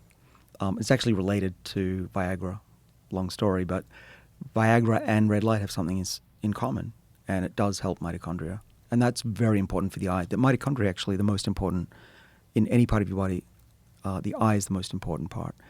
And part of the reason we lose our vision is the mitochondria don't make enough energy for the eye. How come you haven't done red light therapy before then? Well, I do, but not routinely. So I have one of those bricks that I turn on while I'm in the shower. Mm-hmm. And I have a red light cap for my hair, which there's some evidence. My wife has one of those. It works She a looks little like a bit. fucking alien. What I do is it does. It looks a little bit silly. It's I don't wear weird. it in public, but I do lower it and I look at it and it shines in my eyes and on my face in the hopes that it might help be helpful. Yeah, they have one that you wear like Dr. Doom, like fits over your face and like blasts red light in your whole Yeah. face. I definitely feel a bit weird afterwards and I can see speckles, but I think the science says that it can help. Well, all I know is my own anecdotal experience. And for me, it has radically improved my vision. That's a good tip. Yeah, it stopped. It was my vision was degrading. Like it was pretty odd. Like I first started using like reading glasses, like a 1X. Like it made it a little better. I'm like, oh, this is a little better, makes it clearer. And then I went to 2, and then I was using 2.5, Right. and it made it better. But it was like, God, this is annoying. And then if I would try to like read an email, and I didn't have my reading glasses, I couldn't read shit. Now, crystal clear, Yeah. no problem at all. Well, so my latest show is about the eye and how to protect the eye's health. And so there's a lot you can do, actually. Supplements, red light, other things. I take supplements for it too. I should mention that. I take I have no affiliation with these people, but Pure Encapsulations makes a supplement called Macular Support, and I take that. And it's a combination of lutein and a few other things. Yeah, there was a trial a while ago that showed that taking xanthine and others, astaxanthin, lutein, they're good for the eye. So you can get products like that. Do you take it? Not that brand, but yes, I take something similar. And has it helped you at all? I don't know. I haven't done an experiment. Right. Well, like if you weren't taking it, maybe you would have more degeneration. Yeah, well, I've got near perfect vision. I don't need glasses. Do you really? Yeah. Near perfect? Near perfect. I mean, I think low light. Low light is with me, Is the yeah. issue. Where I'll go to a restaurant with my kids and they can read the menu, and I'm like, that is so embarrassing. You can read that? How do you even read that? I can't read shit. Yeah. Like, do you know why? Why? Well, this is what I think. So we know from my lab's work that the retina, because it has tens of thousands of endings that pick up the light, as you get older, those nerves lose their identity and they're not working as well. And what we do is, with our therapy, we can restore those nerves back to being functional nerves. And that's why mice and monkeys that lose their retinal function get their perfect vision back again. We're reminding those cells that have forgotten how to work. So in your eye and my eye, we're 22 months apart, that those nerves, about half of them have forgotten how to work properly. So we want to fix that and go back to being young. It's not that our nerves are gone. They're not dead. They're Right. right there and we can restore them. And that's going to be true for a lot of organs, is that the cells are still there. They just need to be reminded how to work again. What are the potential negative consequences of this kind of work? Like when you sit up at night and you worry, I hope it doesn't do this. Is it cancer? Is that the big one? Yeah, though we've done a lot of work to allay real fears, it is possible that if we go too young, we can cause dysplasia, which is cells doing what they shouldn't, or if they multiply and spread, that would be cancer. If you make the cells too young. Like what I was saying before about don't turn me into a baby. Right. We don't want to go there. That's what Yamanaka did and got the Nobel for it. But that's not good here. But we never see our cells turn into stem cells again. We can't. We had mice that we left the gene therapy on for 21 months in the eye, and 19 months in the whole body of the animal. And if anything, they had less tumors than the ones that didn't get treated. And we actually know from a wonderful student in my lab, Nalat, she's a PhD student, she found that when you turn on these three same genes, not in the eye but in cancer cells, and tumors growing in mice, human cancers growing in mice, they shrink. So we think it might actually help for cancer as well, which was a nice surprise. Wow. That's incredible. It makes sense, right? If you wake up a Yes. cancer cell and it says, crap, I shouldn't be growing, I should be a liver cell or something similar.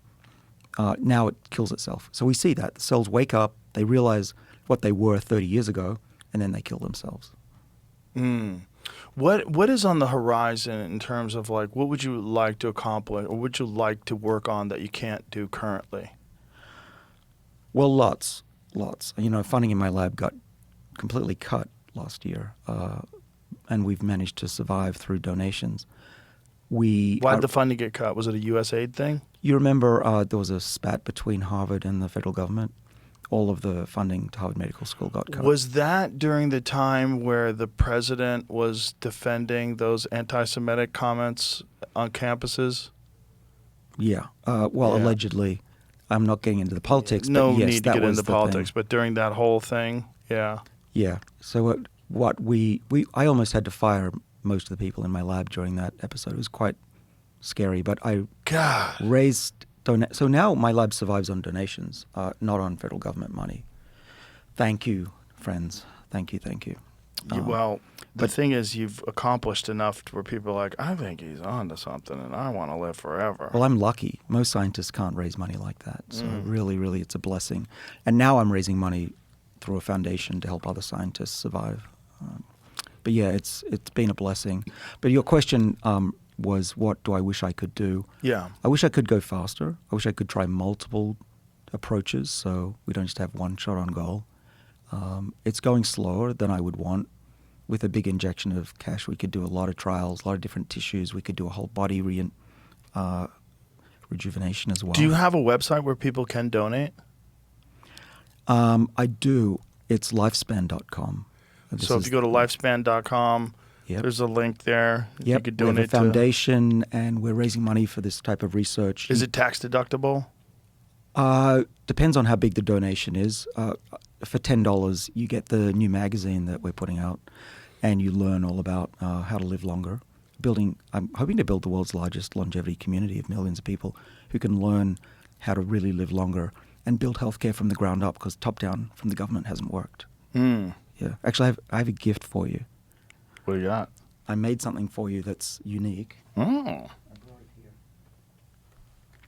This is for you, Joe, as a thanks to all the support you've given me and the science over the years. First edition. Lifespan magazine, ladies and gentlemen. Look at that. It's written by What a scientists, great so it's. cover. It's like a velvet cover. What is this I figured you material? might like that. Inside is the magazine. What is this material? It's beautiful. Velour. Velour. Yeah. Oh, velour, of course. At great expense. No, the magazine doesn't come with velour. That's just special for Joe as a thank you present. Thank you very much. Most science out there is written by reporters who don't know what they're talking about, and so we wrote this for the public, and you can believe whatever you read in there. All right. Beautiful. And Yeah, it's thanks. velour, so you have to trust it. So that's at lifespan.com. You can subscribe, get that every month just for $10. I like the take at the bottom. Life's too short. Let's fix that. That's our slogan at That's a Lifespan. great slogan.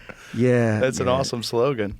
So it's a community. It's the show. My show is also called Lifespan on YouTube, but the magazine is a passion project. I want to put out something that people love. It's beautiful, right? It's like National Geographic. By the way, just today, this is no joke. It seems crazy, but my lab's research is on the cover of National Geographic. Oh, that's awesome. That just came out today. They heard, by the way, at Nat Congratulations. Geo, they said, "You going on Joe Rogan?" I went, "Yeah." They goes, "All right, we'll put it out early." So you can now read about my lab's research on Nat Geo as well today. That's very cool. That's very cool. So you would just like to do more, have more funding, do more. That's the thing that you wish you could be working on now. Just having more different studies and tests running concurrently. Or we could go so fast with AI because it's spitting out new drug candidates all the time that we can't test. It takes years to get through. So with money, we could do a lot more trials and put these through different diseases much faster. If you had no regulations, like an Island of Dr. Moreau type deal, Yeah. where you know, Well, at the risk of getting kicked out of my university, theoretically, we could very safely do more animal studies and with those best candidates, put them into humans quicker. Right now, it takes years. It's taken us close to 10 years to go from the first discovery in my lab in Nature magazine to now. But that's too slow. There are people dying, 150,000 a day on this planet. It's terrible. So I would love to have the resources, like Jeff Bezos and others. Yeah. My company, by the way, even though we lead the pack of all these guys, we're really small. We're a pretty small little outfit in Boston. We've raised a lot less money, but because I think we're focused. And we started earlier. We're doing pretty well. That's the big one. You started earlier. You have a lot of momentum on your side. Yeah. But I think we could have a big impact on aging in our lifetime with more money directed in general at the field, not just me, but spread it. And so the money that we raise from the magazine is going to support other labs as well, and students who can find these medicines quicker. So if you, in a perfect world, and you had unlimited resources, you would just run a bunch of different clinical trials and studies concurrently? Yeah, AI is feeding us molecules. We put them into mice, we go to monkeys, we go to humans, and it would just be fast. One of my friends, Alex Zakharonkov, he has a similar company, but not on exactly what we do, not on reprogramming. But I think he's on his 35th drug, but he's driven by AI and robots. His whole lab is robots, at least he says they are. And then goes into humans. And his company is worth billions. That approach applied to what we do would be incredible. That's best case scenario. That would be incredible. Well, I'm hoping through this conversation that people are going to reach out. And I'm hoping through this conversation that people are realizing, like, oh, well, so much work has been done and so many breakthroughs have been made. If they had more access to resources, more access to different, whatever you need, and that you could run all these different studies. We could. Our budget in my lab is it's almost three and a bit million. It's not much, right, compared to what impact it could have on the planet, which is trillions of dollars saved just in the US alone. So it's a little bit of donation or getting a magazine. The impact would be life-changing for all of us. Who doesn't age? Who doesn't get diseases? Right. And who doesn't want to feel better? Yeah. It's also like so much, you can get so much more done if you feel better. Well, we take it for granted until we feel sick, and then it's like, oh, right. I forgot what it's like to feel well. Exactly. Exactly. I had a day a week and a half ago where I came back from Italy. I was a little jet lagged. I didn't sleep right, and I worked out really hard a bunch of days in a row, and I was working constantly. And then I had one day I was like, I kind of feel like shit. Like, I better not do anything today. And I, after I was done work, I just watched TV and relaxed. I went and I was like, I can't wait to feel better again. Well, imagine what it's like being old. Yes. And frail. Yes. That's every day. Yes, or sick. And right now you can't do anything about it. Yes. Yeah. And while you're healthy, you take it for granted, and that's the real sin. Like, you're like, I'm fine, I'm great. I mean, this is what people do when they go out drinking, right? They take advantage of the fact that it's worth it for a good time, just poison myself for a night. Well, it's not worth it because that also accelerates aging. But big time, right? So this is what I tell my kids who like alcohol, like most kids. You might feel better in a few days, but the memory of that is going to be in your body. Yeah. You can drink. It's fine to get drunk once in a while, but not a lot, not constantly. I used to drink once a day, and I do not do that anymore because the data is incontrovertible that it affects the brain, even the size of the brain, if you drink consistently. I took 8 months off of no alcohol at all, and I felt a lot better. Exactly. I started drinking again one night. I went to dinner with my wife and had a margarita. I was like, ooh, I think I'm back. Ah, really? Well, So I drink I'm a lot now, less funny but now. I do not get drunk. I haven't gotten drunk. This was over a year ago. It was when I had a drink again, I think. I think it was a year. I'm not sure.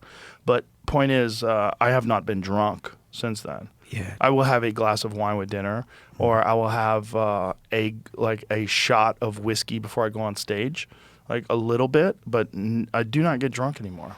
It's just not That's worth the it to trick. me. The Yeah. feeling afterwards is so terrible. The morning, and especially for me because I work out so much, when I wake up, it's like that workout's going to get done. Okay, whether I feel like shit or not, that workout's going to get done, and this is going to be rough. And then you got the sweats. It's Right. horrible. Versus when I feel great, I love the workout. I'm excited. Like I look forward to it. Even when it's hard, when it's over, I'm like, whew, all right, let's eat. And I don't feel bad. I feel good. And it's like, why am I giving up that for a few hours of, it's just not worth it. It's not worth it. Yeah, well, you're funny even without alcohol, but I'm not. So I've lost a lot of my humor. But there's nothing better than feeling great, right? Yes, and if you nothing can better make it than your feeling hobby great. of working on your health and your longevity, Yes. you'll enjoy it. Yes. It shouldn't be a chore. It'll also directly affect the other things that you love because you will have more energy. Your life energy, your vitality is so important for anything you're doing, whether it's a creative thing or an intellectual thing, like anything that you're doing. If you have more energy, you'll be able to apply more energy to that thing. It's that simple. You're building a bigger gas tank for yourself. You're Mentally. building a larger engine. Yeah. And that's what you're doing. Exactly. Mentally, physically, you can do so much when you feel good. You jump out of bed. If you wake up and you're tired, woozy, your eyes are puffy, that's not how it should be when you wake up. Right. If you're and sleep is important for longevity, of course. If you're getting good deep sleep, then you should wake up and you feel great. Yes. Yes. You don't even necessarily need a cup of coffee, but it's not bad if you have one. I like coffee. I'm not going to stop drinking it. Nah, I don't give a fuck what anybody says. Right, it's good. And I there's do also like matcha too. conflicting information. Some people say it's good for you. There's benefits. It's good for you. Come on. That's what I say. No, it really is. Anyone Yeah. that says it's not doesn't read the literature. Well, I would imagine an overabundance of caffeine is not good. Too much is not good. But that's what True for everything. too much salt will kill you. Yeah, Eat a exactly. pound of salt, you'll be dead in an hour. Right. And Yeah. you can get away with very little sleep, actually, as long as it's deep sleep. Because what it's doing is clearing out the misfolded proteins in your brain and the toxins. We know this, the glymphatic system. And if you get deep sleep for, an hour, you're actually going to wake up much cleaner, healthier. And what I've been able to do with some work is figure out how to get deep sleep every night. Efficiency on these rings that say above 90, sometimes. I like you 100. say rings because you're wearing 2 Aura rings. Or one Different in Aura. companies. Okay, why do you wear 2 different rings? Because when I've got two, neither of them is correct. No, the truth is some of them are really good for sleep. The others are good for heart. And so this one's my heart and this is my sleep. What is the difference in the companies? Which one's which? You don't mind me saying who they No, I are? don't care. This is an Aura, the fat one, right. and then the thinner one is called Ultra Human. Ultra human. Yeah. And which one is good for what? Well, I find Aura really good for sleep. That's their specialty. And then the heart for Ultra Human, my cardiac age. Oh, okay. So it's just like giving you data all the time. Yeah, and they're getting even better because I don't get paid by these companies, but I do like that they pop up with AI information now. Mm-mm. Have you noticed that da-da-da, or I noticed that you ate a meal last night that spiked your glucose, and this one I have a monitor on right now so I can see what's going on anyway. But yeah, they're becoming You like are fucking monitored, bro. I am. 2 rings and a patch. It's a hobby. It's a hobby, but you learn a lot. And I put one of these on my son, and he stopped eating bad food for a long while. Really? Because he was just recognizing the impact that it had on his body. It's good for kids. Now, I wouldn't say slap it on a kid without pediatrician recommendation, but it was amazing what happened when he could see the crap that was going in his mouth was doing to his blood sugar. Really? It was amazing. I think it's a great learning tool, if nothing else. Right, just to have actual data. I know a lot of people, it's changed their opinion on alcohol, particularly the Aura Ring, when they look at their sleep. Yeah. Because even just a couple of drinks before you go to bed, like a couple of drinks at dinner, and then you realize like, oh God, my sleep was all fucked up because of those drinks. Yeah, lay off the modafinil too, for me anyway. But yeah, Yeah, some modafinil fucks with your sleep as well. yeah, yeah. I have to work really hard to sleep well. There's quiet time, there's relaxation, the lights are dimmed. I think about a happy place rather than work. I had to do that because for 50 years I was burning the candle at all ends. I was really burnt out, and so I've fixed that now. I don't worry. So are you one of those guys that like dims the lights in your house a couple hours before you go to bed try. and prepare, Yeah. stay off your phone, Yeah. all that stuff? Well, yeah. I don't stay off my phone as much as I want to, but yes. You wear red light glasses or anything like blockers? I used to. I haven't found a big difference for myself. But interesting fact that isn't well known: if you block blue light during the day or just stay indoors, there's a guy in Japan who says that what happens is you get short-sightedness. And Really? Because the mice that lack the ability to sense violet light get myopia, short-sighted. And he's got a device that indoors you can shine this. But our modern world, the LEDs, and being indoors means we barely get violet light, and that would be so interesting if that's what's causing us to have to wear glasses. Wow. And he claims that people that live out in the countryside that see blue light all the time because they go out don't have as much need for glasses. That actually makes sense. Well, particularly like artificial light and then also light that's from a close source. Like one of the things that if I'm tired and I lay in bed and I try to read something online on my phone, it hurts my eyes. The room's dark and it's like it irritates my eyes, where it never irritates my eyes normally. But it's like at the end of the day, I guess I'm more fatigued, and so then And you're trying to focus on yeah. the screen. So like Yeah. now think about that when people are doing it all day long. Maybe you're doing it at work where you have to stare at a computer monitor from 3 feet away or closer, and then you're looking at your phone all the time, or you're working from a tablet, or you're watching television. It's like you're constantly staring at these light sources that are artificial. Yeah, and also keep in mind that the muscles have to focus. It's not natural. You don't naturally look this far. You relax. You see out there. Right. But to look here, your muscles here have to be straining for hours, and they get very tired. Mm-hmm. And I guess eventually they age to a point where you cannot keep it up. And sometimes I do this to see better, though. Oh, it all makes sense if you think about it, particularly like if your eyes are accustomed to only focusing on things that are close. I mean, that was what they would say about reading when people would have glasses. Oh, you fucked up your vision reading, which I used to think was nonsense. But I'm like, well, kind of makes sense. If you spend all day long focusing, even though it's on a screen, you're spending all day long focusing on a book that's only a foot from your face. Yeah. It does make sense. And the lens gets really inflexible. Right. And I'm seeing this with my father. He's otherwise in perfect health at 87, which is amazing. But it's his eyes that are failing him. Maybe you should get him a red light bed. That's a great idea. Yeah. I'm going to do that. He's arriving tonight, actually, from Sydney. He's an get him a amazing red guy. light bet, man, because Yeah. I'm telling you, there's not a thing that I've done that's impacted me in a more obvious way than that. In terms of like something that's hugely Yeah, important. I'm going to do it. And I mean, he's into science. He's been taking NMN, resveratrol, metformin, exercising. He goes to the gym 2 or 3 times a week. Walks Oh, that's 6 miles. great. He's a role model at 87 with no diseases, no aches or pains. That's and he's awesome. traveling the world. He was in Japan 2 weeks ago. Wow. Coming to Boston. That's so Right. cool. I love hearing about people that are older that just keep on top of it and stay active and stay alive and enjoy life. Yeah, exactly. He's a great role model, and what it shows is he was an average guy till he was in his 60s, and he figured he was going to die in his 70s probably because everyone in my family dies young because we've got pretty bad genes. But he's just taken life by the horns and just is running with it, and has not physically aged, except for his eyes, in the last 20 years. That's incredible. And that's not an exaggeration. Anyone who's seen him knows he walks, he moves, he travels, he does everything like he was when he was 40. That's where things like resistance exercises are so important because it maintains bone density, maintains muscle mass, maintains your ability to just get around and do things. That's the other reason to do that. I mean, you're going to be really strong when you're older, and you won't fall. And if you do fall, you'll bounce. You won't break a bone. And he's like that. He's been working out at the gym, mostly strength training, but balance as well. It's very important to maintain balance. He's better at the gym than me at 87. That's incredible. That just shows how That's a weak little I am. humiliating.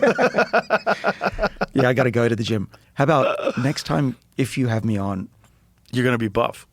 Deal. We'll get you a trainer. You're in Yeah. Massachusetts. There's a ton of trainers out there. Great.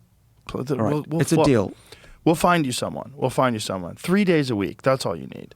The other days you could do stuff elective. Do stuff that you want, but 3 days a week, get a personal trainer and work out with them. All right. You're on. All right. I will let you know when it's going, or you help me. I can hear, though, that there's probably a few million people right now screaming, David, just go to the lab. Forget about the gym. You need to make Well, it'll help more your lab discoveries." work. It'll help everything. It'll help the amount of research you're able to do. You'll have more energy. You'll be more excited about things. I'm sure you've seen those MRI cross sections of people's tissue where they take like a 70-year-old man who's sedentary versus a 70-year-old man who's a marathon runner. It's fucking extraordinary. I've seen my own. There's too much fat in the muscle. Got to get rid of it. Yeah. It's really extraordinary when you see those images. Like those really bring it home. And the bone changes. Bone turns to fat too. Parts of the bone. So you got to have the strength training for sure. Keep your 100%. bones strong. Yeah, 100%. Strength training that's mandatory. Yeah, and then do you do a lot of aerobic exercises? Yes. Good. Yeah. I saw the training bike. Oh yeah, well you saw my hypoxia machine Looks that I amazing. just got installed today. Yeah. Yeah. The hypoxia thing, what it does is it replicates 14,000 feet above sea level, and you train in it. And it also has a heat element, so you could ramp the heat up to 115 degrees. So 115 degrees and 14,000 feet What's above that, sea Machu level. Picchu kind of stuff? Yeah, you're going to hell. That's what it Wow. is. You're going straight to It'll hell. feel like it. But it should But, work, right? yes. Hypoxia is great for muscle. Yeah. Yes, and for adaptation, that's the big thing. And my friend Roman, who installed it, owns one of the guys from the company, they're very specific with this protocol in terms of monitoring your heart rate, when to do it, when to push, how much time to spend, and how you do it. And it's very scientific in terms of the application on athletes. Yeah. And my friend Adam Greentree turned me on to it. Okay. Fellow Australian, he's a big hunter and does a lot of mountain hunting. And he said there's nothing he's ever done that's had more of an impact on his cardio. He said it's been phenomenal. Sounds wonderful, actually. There's a lot of science behind that. You probably know it. The best results are when people are either having too much oxygen or not enough. Mm-hmm. And you might say, well, that's weird. Why does it matter? Well, you got to get out of your comfort zone, hormesis we keep talking about. And there's a big study in Israel where they put people in these hyperbaric chambers. I've done that protocol. Yeah. Yeah, it do anything for you? 60 sessions of 90 minutes over 90 days. Yeah. Yeah. Yeah. I have one There's at my a lot- house. You do? Yeah. Because the data's incontrovertible. Better wound healing, better memory. Increase in telomere length. Yeah, I saw that one. That's Yeah. the Israel study.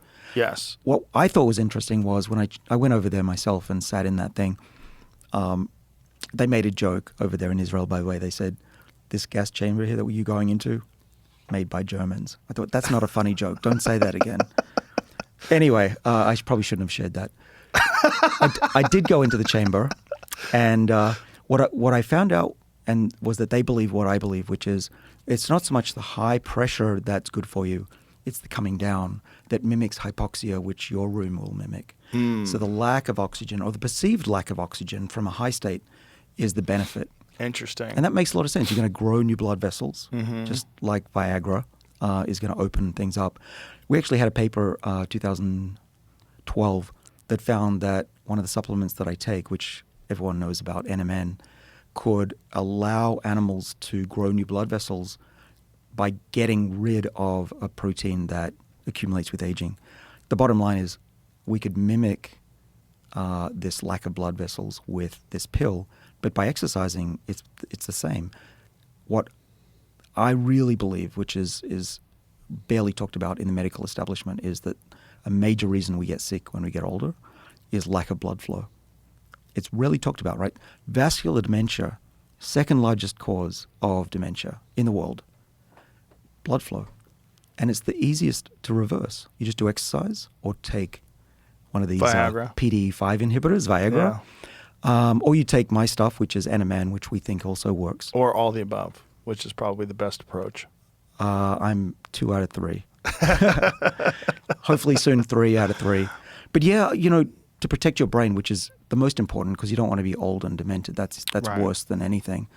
Keep the blood flowing in your body. Remember that. Blood flowing is important. Yes. Couldn't agree more.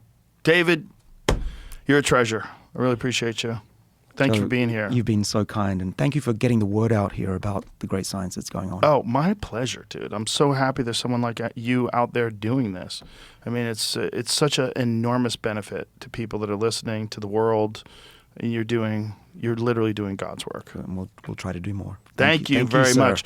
Lifespan.com is That's it. the Thank you. website. Yes. Please, folks, if you're so inclined, go donate. It'll really help. It'll change the world. David, Love you. Thank you. love you too. Thank you. Bye, everybody.